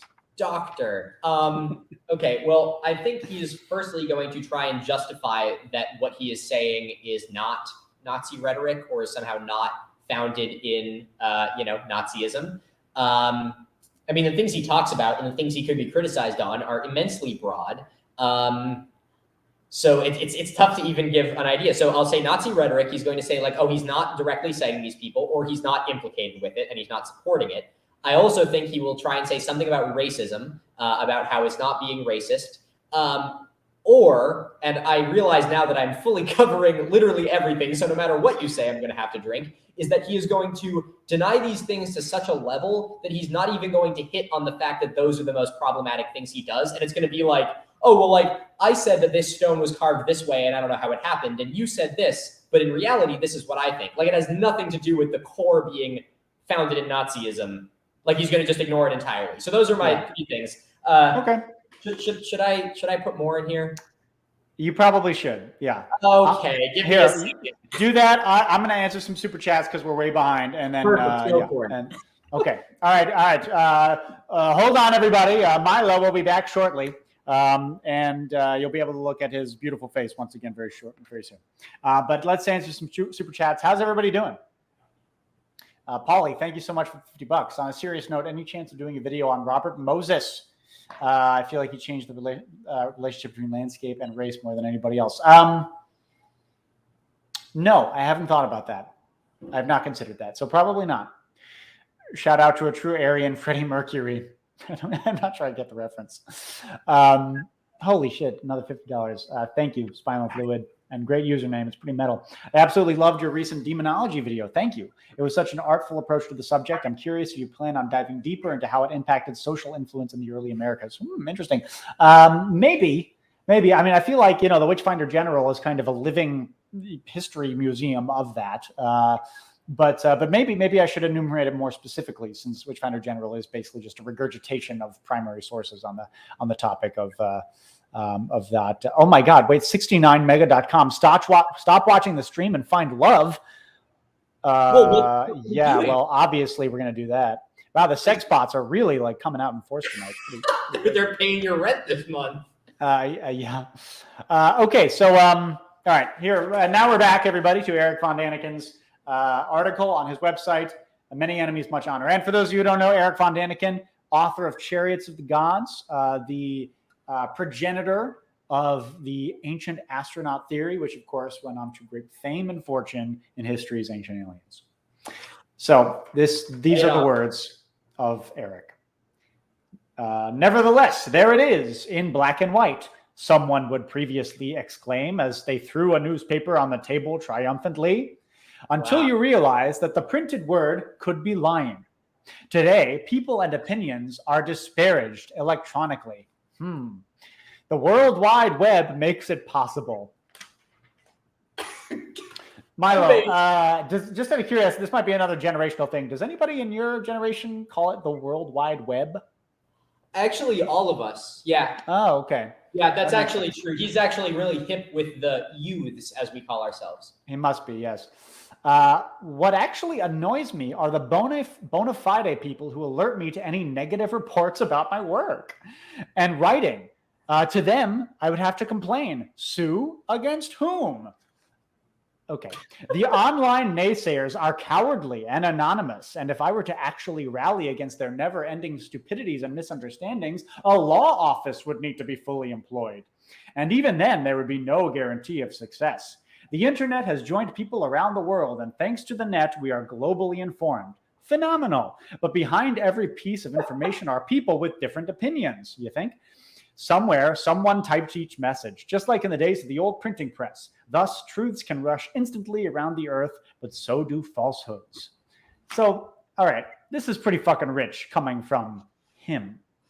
Ooh, yeah. Talking about misinformation on the internet. I was about to say, there's the first sentence of that is just amazing. I was going to write it down, but I felt like I needed to listen to the rest of this, of him saying, like, people on the internet can lie. I don't know. Is that in there, the first sentence? There is more, by the way. There is more. Oh, for Christ's sake. Yeah. So, okay, sorry, what were we going to say? The first thing I'd have to say on this is that he hasn't actually refuted anything. He just sort of bitched about how people on the internet criticize him, which anyone who publishes anything literally ever is going to get criticized. Like, yeah. I mean, I'm sure you've had people tell you to cut your hair or shave your beard. Like, you show videos in your, in your Checkmate Lincolnites videos of people who are commenting on your videos talking about how the Confederacy was really not all that bad. We all face criticism. Yeah, exactly. Well, that's kind of the thing, right? Is that like, it's like, okay, as certainly somebody who has, like even a tiny little public platform, I can like kind of sympathize a little bit that like people mischaracterize you and people sort of like spread lies about you and stuff like that. But at the same time, that's just kind of is what it is, dude. That's kind of just the game, right? That's just like, you gotta let it sort of gonna happen. Yeah, and it's also like that's kind of a good problem to have. And one of the things that I really like about this is that he says, like, I don't even know who I would go on to sue. And in the off chance that Dr. Eric Von Daniken is, for whatever reason, 2 hours into a stream with two, infamous YouTube fucking historian personalities, me, bitch, I'm the one who's criticized. Fucking, let's go. Yeah. If you really thought that you had a leg to stand on in suing someone over criticizing you, you would fucking do it. Yeah, exactly. Well, and also, I mean, maybe this is just because he's like Swiss or whatever and not born in the greatest country on earth, but we have something called free speech here, motherfucker. Welcome to the United States of America. Welcome to the United States of America, and people can say whatever they want. Well, and, it's also like, and yeah, I also just think that, it's fucking like somebody who's made a fortune, literally, out of just total fucking pulling shit out of his ass. Bullshit. I'll drink to that. It's like talking about, we'll drink to that. About complaining about misinformation. That's really fucking rich. Onwards. Okay, so, and those who convey a falsehood online will be corrected instantly, and back and forth it goes. Again, very boomery in his phrasing there.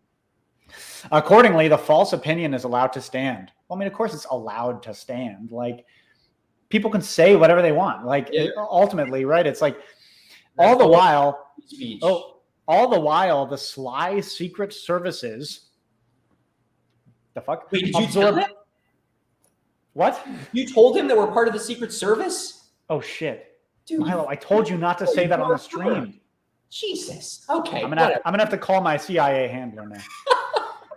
All the while, the sly secret services absorb billions of electronic transmissions instantaneously and save billions of lies as well. A fabulous system. This is nonsense. Since March 1968, 45 years ago now, when that was written, when I authored Chariots of the Gods, my personal theories have been met with ridicule and distortion. First came the wise guy with plagiarism accusations. I mean, he did plagiarize Heinrich Himmler. What kind of asshole doesn't cite Heinrich Himmler? I can't imagine why he would have wanted to do that. I know, right?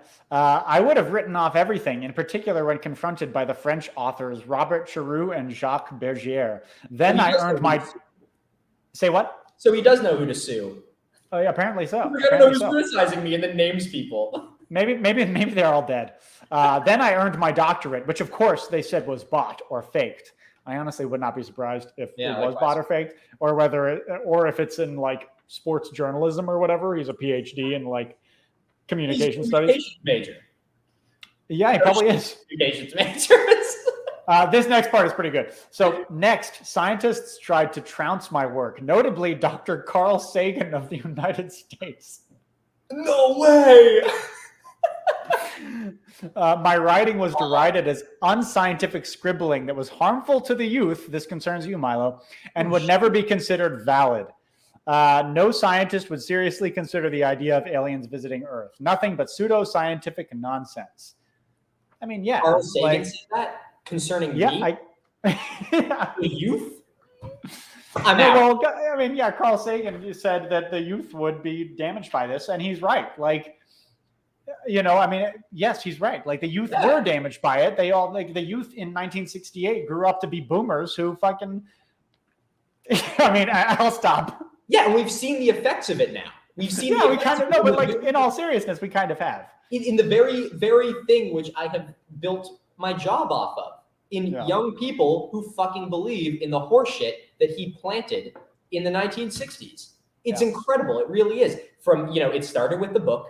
Well, it started with the Nazis. Well, it started with scientific racism, but it started with scientific racism, Nazis, ancient aliens, and then it went into the TV show, and now it's on fucking TikTok. It just changes form. It's the same bullshit. It just changes face, and as we talked about the political slider, it's just slid forward to be slightly less horrifying to listen to. Precisely. So, right off the bat here, the thing that I'm hearing is, I don't know, is there more to this? Yes. Okay, going. I mean, not that much. Let me just finish it off because the next stuff is like it's not substantial. It's just him, but it's funny. Finally, Palenque, where it was at long last proved that the engraving on the tombstone shows the rover King Pakal descending into the netherworld. I think that's the Mayan spaceship thing. Any reference to an alien is pure fantasy, not to mention Nazca. In at least 20 scientific (parentheses exclamation point and parentheses) books, I'll be disproved because Nazca was, of course, no spaceport. As Daniken argues, he's talking about himself in the third person there. The same drivel appears in countless TV shows. It's endless ping pong. Today, I can only laugh about it. And that's it. Wow. Okay. So the first one, which I have to say, is because he didn't actually refute anything that these, dastardly critics were talking about. We drink. Salud. He just complained. Score. 3 minutes of Eric Von Daniken bitching. Amazing. Yeah. Audible. Wow.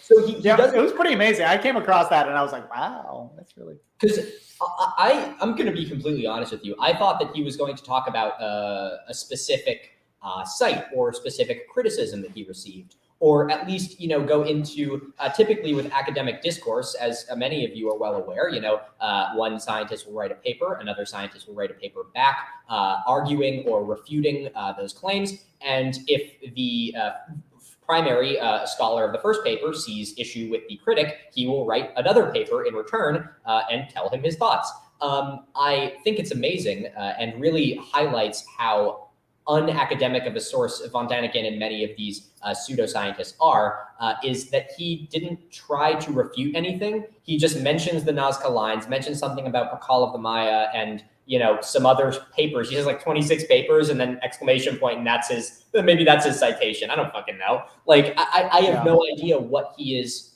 talking about. And then he goes on to use language about suing and talking about, I can't even remember all the names that he listed, but like, he doesn't say anything. That was pretty much just multiple paragraphs of him being like, people are mean to me on the internet and don't like what I have to say, which who is that confident and pulls out his credentials, which he did do. You'd think that person, if they truly did have those credentials, and if they truly did stand by what they say, they would be able to form a cohesive and scientific argument to refute these people who are criticizing him. But he doesn't do that. Instead, he threatens them with suing them and just some other bullshit. That's just a fucking ridiculous. That's worse than I was imagining it. And I was imagining Nazis. Yeah. It's pretty pathetic, to be honest. Well, first, everybody, let me just apologize for the large amount of sex bots spam that apparently. So another Milo. Hi, Stefan. Another Milo, Stefan Milo, another awesome archaeology guy, texted me saying you might want to do something about the sex bots. They've taken over the chat. Hello, Stefan Milo. I love your channel. Yeah, he's great. So I just banned a bunch of them. I was trying to stay back in the chat to try and get as many super chats as possible. Again, everybody, I'm so sorry if I missed anybody, and I apologize for the attack of the sex. The attack of the sex bots. That could be your next like futuristic thing, like the Prime Intellect video. You can do a video driving across the Pontchartrain Bridge and just talk about the attack of the sex bots. Yeah. Honestly, yes, that's amazing. Okay, so so apologize for the distraction, everybody. Wow. I do have mods. I guess they just weren't here. They're sleeping. Yeah, they might be asleep. So I apologize for that. I banned a bunch of them. We'll see if they stop. Fucking ridiculous. I can't believe he didn't actually refute a single thing that anyone said. Yeah. Fuck you, I guess. Well, and it's also like, fucking picking a fight with America's most beloved science communicator in history, Carl Sagan. It's just like the hack, Carl Sagan. It's like, all right, man, like you're not gonna win any friends that way. No. Yeah, I don't know. It's very, very, very silly. Okay, let me address some super chats here, everybody. Again, thank you. My God. You don't know how much this is appreciated. This one is old. Okay, so let's see what super chats we got here, everyone. Oh man, I skipped out to like the very beginning of the chat for some reason. Perfect. And okay, here. Oh my God, another $50. Ted, Jesus, Ted. My God. Need to get some moderators for chat. Yes, I do. And in fact, Ted, I'm going to make you one. Are you ready? Oh no, I can't hear. But also, don't worry. Yes, I feel like you'll be great at it. All right, Tyler, erstwhile patron, coming through. Thank you, baby. You got it. Tyler's a mod. Oh, shit. All right. Anyway, sorry, everybody. That's kind of funny. No, literally, it was everybody was saying like the bots were saying BBC, and everybody, which I assume is just like a fucking dirty reference, but honestly, broadcasting company. Yeah, I was gonna say, like, I guess it's a British invasion. Oh my God! Again, I knew it was gonna happen eventually, fuckers. Yeah. I mean, at this point, All right, everybody. Well, thank you so much for the chats. Apologies for the chaos. We're going to get right back on track here. So I'm curious. So since we're officially done with our drinking game, which makes me think we should drink. I'll drink to that. So I am. So you said you had a question for me. I do. I have an overarching question. I could go in. I have some more, terrible Twitter posts and things like that. But what I found is it took me a huge amount of time to find so many of the things which I wanted to present to you today. Because so quickly, so many of the things that I would find talking about the Confederacy were devolving into just this weird sense of pride, and similarly into just straight up hate speech. I found very quickly my way onto sites which had interviews with David Duke, places that I had to scroll to the second page of Google in order to find the actual homepage, because every other listing on Google was talking about how they were a hate site. And I was shocked at what I found. There were so few academic sources, and so many, but despite the fact there were so few academic sources, there were so many people talking about the Confederacy and my flag and my pride and my rights to fly this, and it's about heritage and all of this stuff, yet nothing actually backing it up. And it's a very ambiguous question, and I can understand if you don't want to get into it too deeply, but my question is why? Okay, so like, why do people have pride in this? Well, why is this something which has become so prolific and so entwined with hate, yet the people who are part of it have such a difficult time acknowledging the truth behind it? people, it seems almost, and obviously there may be people who are just misinformed, but it seems to me like so many of the sources I saw so quickly led me down an alt-right rabbit hole. Like, why is it that this is still a perpetuated thing that we even have to talk about? Well, I mean, part of it is just like good old fashioned political polarization, right? Like, I mean, it's just like if, you know, and I hate like, I mean, you know, and I'll tell you, Milo, and I've talked about this, like that, like 90% of the criticism that I get is like ideologically based, like transparently, right? It's transparently. And I'm not going to deny that there is a political component to a lot of the Civil War, to like lost cause debunking. And certainly I've got my own political biases, which, you know, I'm not immune to by any stretch of the imagination.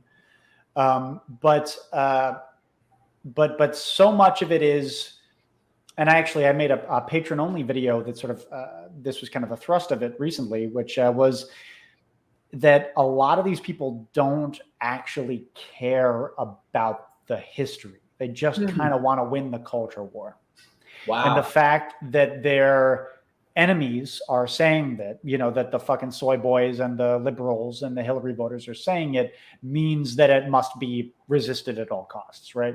So a lot of it is sort of the narratives, the tribal political narratives that people make for themselves, where the experts, you know, because for whatever reason, you know, most kind of college educated people are, I guess, kind of liberal or like sort of urban kind of dwelling kind of people, who are left-leaning,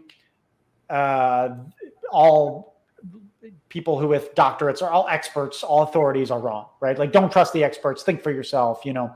So I think a lot, there's kind of that culture war dynamic to it a lot. Now, I think there is kind of a legitimate misinformation thing that you were talking about, just in terms of like, and this part I truly do sympathize with, right? Where it's like, where there is, if you are somebody with just kind of a layperson's interest in the Civil War, or if you're somebody who's into genealogy and you have Confederate ancestry and you have maybe read your great-great-grandfather's diary and like, and heard his deepest thoughts and his, you know, and his fears and his pain and really kind of understand him as a person. And then here comes some green-haired liberal who's like, your fucking great-granddaddy fought for slavery and was just a piece of shit, you know? Like, obviously, you're going to push back against that. And, like, not unreasonably, right? You're going to say, like, well, you haven't read what I've read. You haven't delved into this man's life. You don't understand them like I do. You're just ignorant of the history. And, you know, and that is a bit true in some cases, right? Where people do have a knee-jerk reaction. Broadly, they're correct that like the Confederacy was a white supremacist slave republic. That is very true. You know, but again, ignoring the nuance and just writing everybody off as just like a fucking piece of shit is maybe not the most constructive thing to do in terms of getting understanding. Just again, in terms of the human condition and understanding, like, okay, maybe we should just kind of take a step back and understand, like, okay, why would someone feel the need, even though they didn't own slaves themselves, even though they seemingly didn't have a stake in this economy, what sort of material conditions would make them want to lay down their lives to preserve this system, which was both then and now transparently unjust and oppressive and authoritarian, right? Yeah. And I think these are very interesting questions that like are worth asking. And I think it's like important to like feel uncomfortable and to like delve into, okay, so like this person loved their kids or whatever. And they were, this person loved their kids. This person, you know, maybe shared my religious beliefs and was very, you know, sincere about that. This person maybe wrote or said or did some beautiful things, but at the same time, they like owned people, or they like fought for a cause that owned people. I mean, honestly, I think, and this is going to be a hot take, but I think maybe the best Civil War video that I've ever done is my video about Stonewall Jackson, which I only did because I thought I had COVID and was quarantining. But I loved making that because, and I loved, like, I do really like Jackson, like as a person, like I like him. But at the same time, like that dude is like my fucking mortal enemy. He owned people. Yeah. He owned fucking people. Appreciate some of someone's aspects and the things they did historically without glorifying it and saying that it was the right thing. Yeah. Well, and I think it's like, it's sometimes that gets lost, right? It's like when we're like, and so I'm sympathize a little bit, because like, if you're interested in Civil War history, and if you're interested in like the personalities of Confederate leaders or generals or whatever, you don't have a constructive venue to view that in, right? Like the only people that you can turn to who aren't just going to be like, oh, well, those guys are a bunch of fucking slave or racists, are neo-Confederates, right? Those are the only actual people who are, erroneous as they are, who are delving into these sources and are trying to understand who Stonewall Jackson was as a person, right? I shouldn't say that. They're not the only people, but there are some like academic histories that do like a wonderful job of that. Reading the Man, by the way, by Elizabeth Pryor, best book about Lee I've ever read, which does an amazing job of that. I have heard some criticism that I agree largely with her military history takes, but I know a lot of people who know what they're talking about disagree with me on that, so I will say that. But I think it's important to be uncomfortable and understand who these people were as people, and like, what was Robert E. Lee's relationship with his kids? What was his relationship with his wife? You know what I mean? Like, they wouldn't have viewed him as a Bond villain. To them, he was daddy, or Bobby, my husband, and like, what goes on in the human brain that can, I don't know. That stuff, that's like the truly interesting, like the truly like uncomfortable, like inconvenient truths of that. That's what really interests me about that stuff. And I do think that like, there is like a little bit of truth to the idea of like, it's fucking like political correctness, fucking bullshit. Like, I think there's like a little bit of truth to that, right? Because if you're just going to write them all off as just like awful people, then you're not giving them, these people who are genuinely curious about these personalities, on an outlet to explore these ideas, I think an example of that is recently, I've been reading Mayflower, by Philbrick. Yes. Growing up in Massachusetts, obviously it's something which I've been taught about from all sides of the coin. It was, the beginning of America, and stuff like that. And then I remember also being told from multiple people that, the first Thanksgiving was a genocide. So these very black and white different sides of the coin. And reading this book really highlighted to me how nuanced the history of people is. It was really fascinating to read about, they showed up, and, it's so easy to think on paper, like they showed up and then they just massacred people and killed their way across the country. But when they arrived here, they were desperate, fucking starving. They had their family on the ships. And when they went onto the beach and, found that corn storage that they stole, like their thought was to pay back whoever they took it from, and just to make sure that their kids and their wife would survive. And yes, it would go on to lead to the, the massacre of the Massachusetts, when they thought that they were, plotting against them. And this stuff that was just absolutely horrible and abhorrent, and you can never defend. But it's really important to look at it, from a modern perspective of looking at them as people rather than, as you said, as Bond villains. Sorry, continue. Yeah. That's the core of it. Yeah. Well, man. I'm you're all right, Milo. You're all right. I like having you as a guest. This is a cool discussion. So yeah, I mean, I definitely think there is some truth to that, and I think there's like maybe even in academic circles, especially in sort of American history and the kind of the shit that I usually read, I think there maybe is a bit of a dearth of scholarship on the people who we now consider to be. Bad guys is obviously a way too reductive term, but the colonizers, the slave owners, certainly the people who were, without a doubt, holding up these systems of authoritarian oppression, or, just in the sort of case of King Philip's War and the New Englanders, just, fucking, I need land for my cows. So you have to leave. Die. So I like, leave or I'll kill you. Like, just so fucking like awful, horrible shit.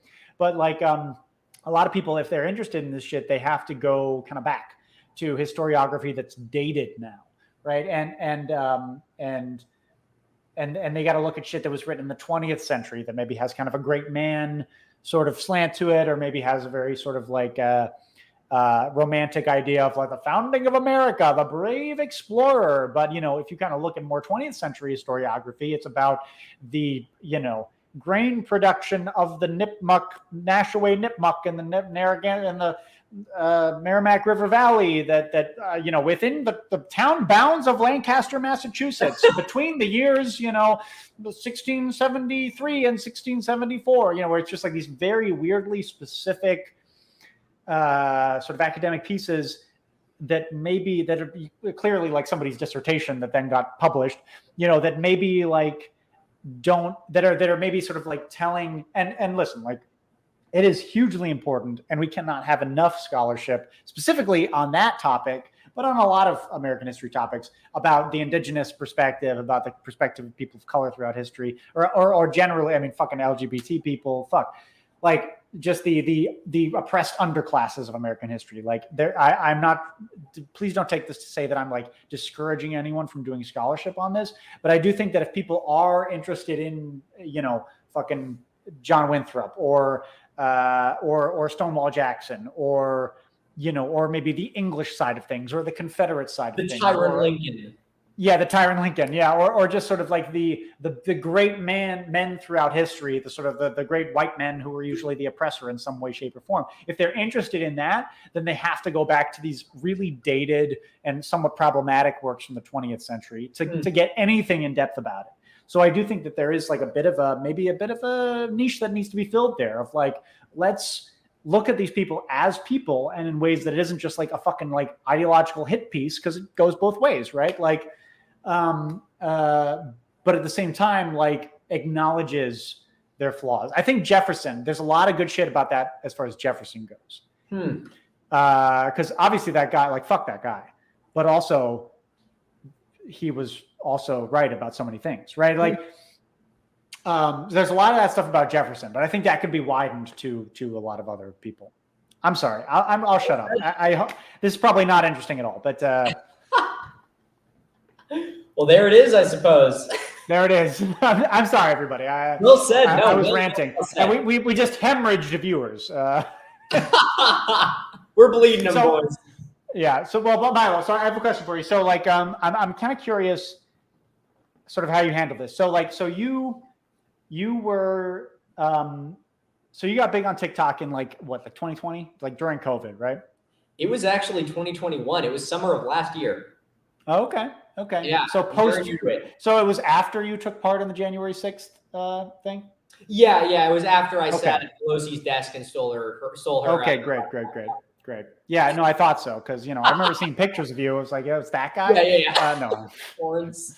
Okay, so then, like, so you got big on TikTok, and then you started doing YouTube videos, and your YouTube videos are amazing, and rightfully you're fucking skyrocketing in subscriptions and everything like that, and it's really wonderful to see.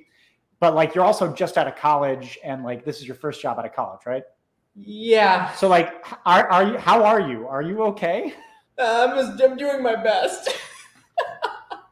You know, it's really exciting. It really is. You know, doing this on TikTok was obviously my first foray into it. Didn't make a fucking cent off of it. Decided, you know, obviously TikTok, I know you haven't branched out to this, and you never should. It's absolutely sucks. But their moderation is terrible. I got so many videos taken down, so many flags, so many, you know, bans and stuff. And so I decided to move over to YouTube, where the moderation was hopefully a little better, you know, and at least I could monetize my content. We got some freedom over here on YouTube. We got fucking First Amendment, bitches. Yeah, don't tread on me. So you know, it's honestly, you know, if I could sum it up in a couple words, it's a dream come true. It really is. I get to talk about the things which I'm passionate about, the things that I've spent, you know, a lifetime being interested in and doing my own study in, and adding my, you know, academic and college studies onto, and I get to talk about it, and I get to meet with great people. And, you know, if I'm going to give, you know, a little bit of an ego boost, don't let this go to your head, but, you know, it's great to be able to meet with someone who was, at the end of the day, one of my inspirations to actually start doing this and start making content. And it's really exciting to be able to, like, sit down and be like, you know, talk as two people who are interested in similar stuff. And so, well, damn, Milo, yeah, that made my week, and I got engaged on Thursday, so.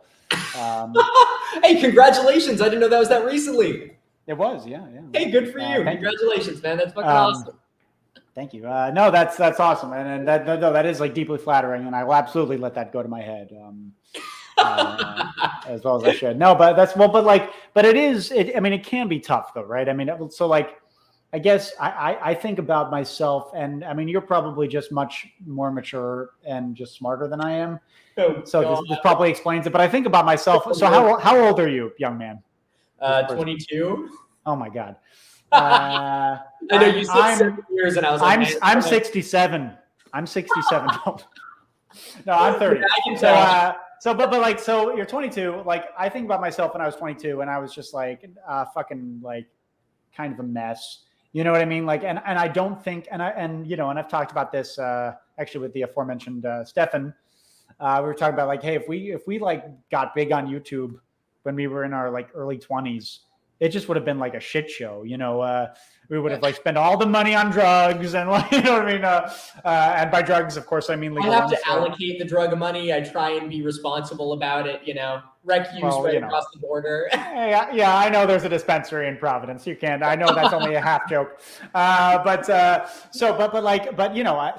I mean, I guess, I don't know. I mean, well, I don't know. I mean, is it kind of tough? Like, cause it can be, right? I mean, are you sort of feeling the pressure or sort of being like this big popular content creator or whatever? The pressure that I find is very self-oriented. I find something that I'm very grateful that I'm okay with is that my audience is really understanding, and I don't feel a lot of pressure from my audience. I think I'm very under the mentality that whenever I come out with a video is when I come out with a video. But a lot of the pressure that I experience, and my girlfriend who's sitting over there can attest to this, comes from myself. And I typically will just never fucking stop doing things. So, I have to be reminded to be like, hey, you've been working for like, 10 hours.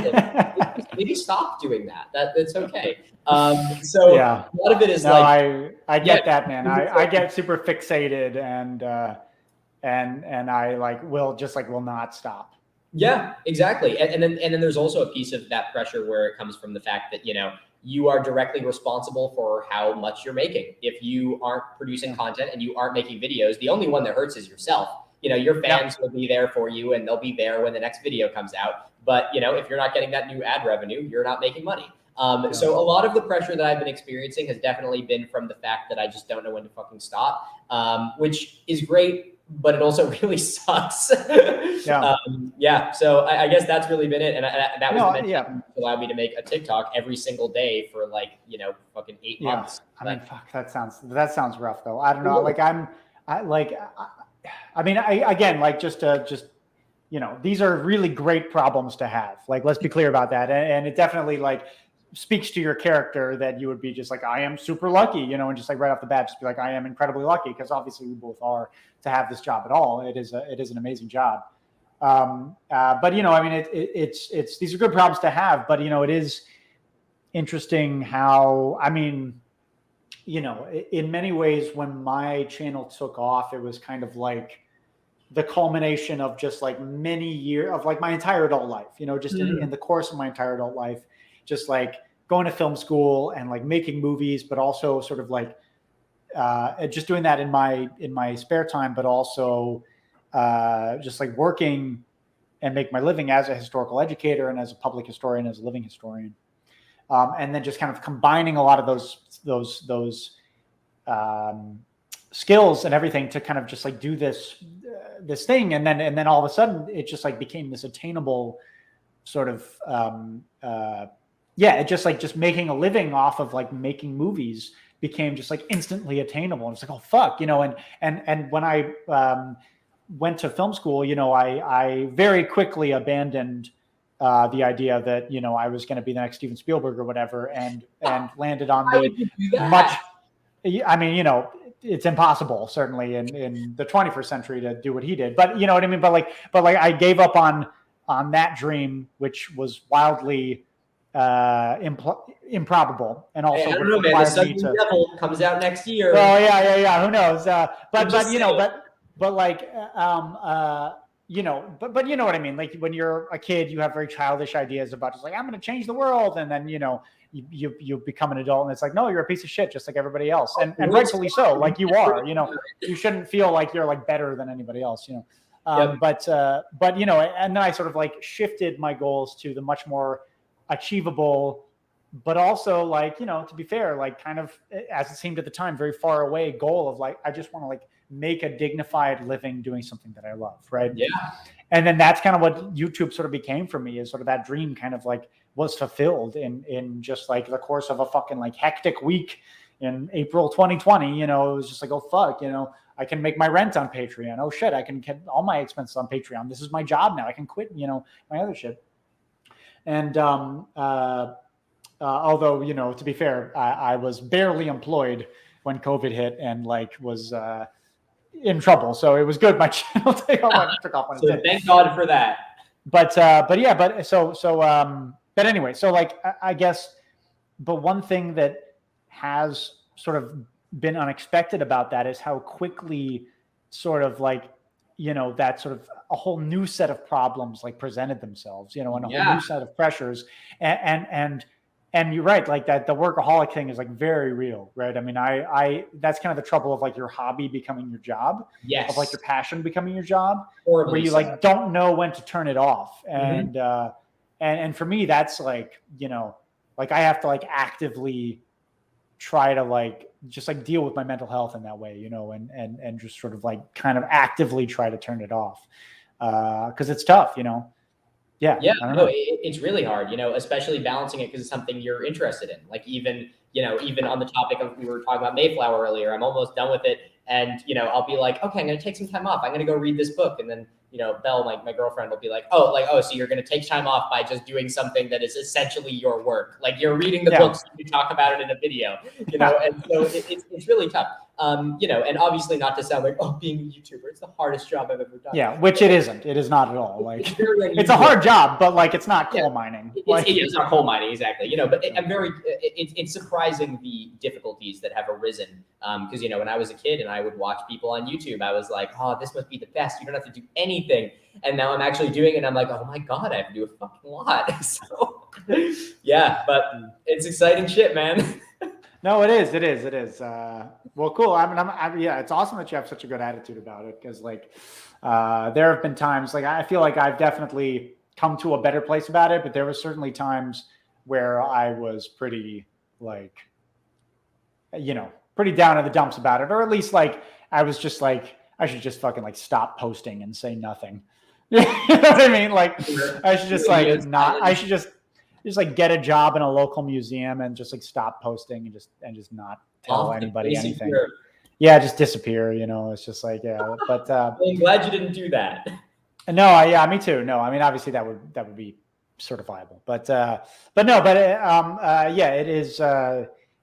Yeah, there can be a lot of pressure with it, and but yeah, I mean it is. We are very, very lucky, right? I mean, we're super, super lucky. At the end of the day, I would have to agree. Yeah, but anyway, let's attend to some super chats here. Single, you don't have to be lonely at farmleysonly.com. There we go. That's I'm okay with. A sex chat. You know what? They gave me $10. Thank you for doing this stream. Thank you for watching and for the $10. I am the greatest communist Confederate. Okay. Good for you. Thank you so much. As you should be. Thanks everybody so much. Andy, you should do the same format of your Stonewall Jackson video for other Civil War characters. Maybe I will. Damn good idea. Okay, here's some more evil people with nuance topics. Tyler just finished their thesis paper for a degree on female serial killers, and even people like Elizabeth Bathory and Myra Hindley have interesting nuances. Yeah, sure. I mean, everybody does, right? Everybody does. Yeah, very, very true. All right, everybody. Well, all right. Oh, here's one more. Oh my God. Holy shit. $50 Canadian. And that's a badass profile picture, MJR. How did the Confederates view the founding fathers? That is a whole fucking subject, man. That is, there have been books written on. Here's your next video. Yeah, apparently they all hated Jefferson. I don't didn't all hate Jefferson, but also had George Washington and the national seal for some reason. Did they defend him for their slave ownership or condemn them for their egalitarianism? So, okay. So, I mean, it was complicated, right? I mean, some Confederates rejected them outright as radicals who believed that all men were created equal, which is fundamentally wrong, as Alexander Stephens said, and as George Fitzhugh, most notably, already argued against. A lot of them also sort of recontextualized their sayings by maybe like toning down the egalitarian stuff, but toning up the let's kill people to get what we want sort of stuff, the revolutionary aspects of it. So it was very complicated. Actually, there's a great book called Mastering America by Robert Bonner, I believe is the guy's name, who was a huge, wonderful source for the latest Checkmate Lincolnites video that has a whole chapter, which I didn't reference at all in the video, but a whole wonderful chapter about how the Confederates and slave owners generally viewed the founding of America, which was really cool. There's a source for you. No, here's somebody. Somebody for you, Milo. Congratulations on the success. You know to have made it big when you get demonetized. Yeah. I should have got it printed out, that little yellow money sign, where yeah, exactly. Okay. All right. I think that's it. I could be wrong. I apologize for everybody. But so what do you think, Milo? Should we wrap it up or? I believe we should. I think we should. It's been a while. A pretty good way to kill 2 hours and 40 minutes. Yeah, absolutely. Everybody, thank you so much for all the super chats and for the viewership. I hope this was fun. I certainly had fun. Thank you so much, Milo, for coming on. Let's have everybody a round of applause for Milo. Andy, thank you so much for having me here, man. This was fucking awesome. I was really grateful to be able to have this time with you, meet with you, chat with you, and be able to experience a little bit of the weird things your audience has to say. Yes, including the hot singles in our area. Including but not limited. A highlight for sure. Absolutely. Yeah. Thank you for having me on, man. This was great. All right, everybody. Well, have a great night and stay safe. And we'll see you for the next stream or video, which will happen whenever I finish said streams or videos. Bye, everybody. Love y'all. Thank you again so much for the super chats. Bye.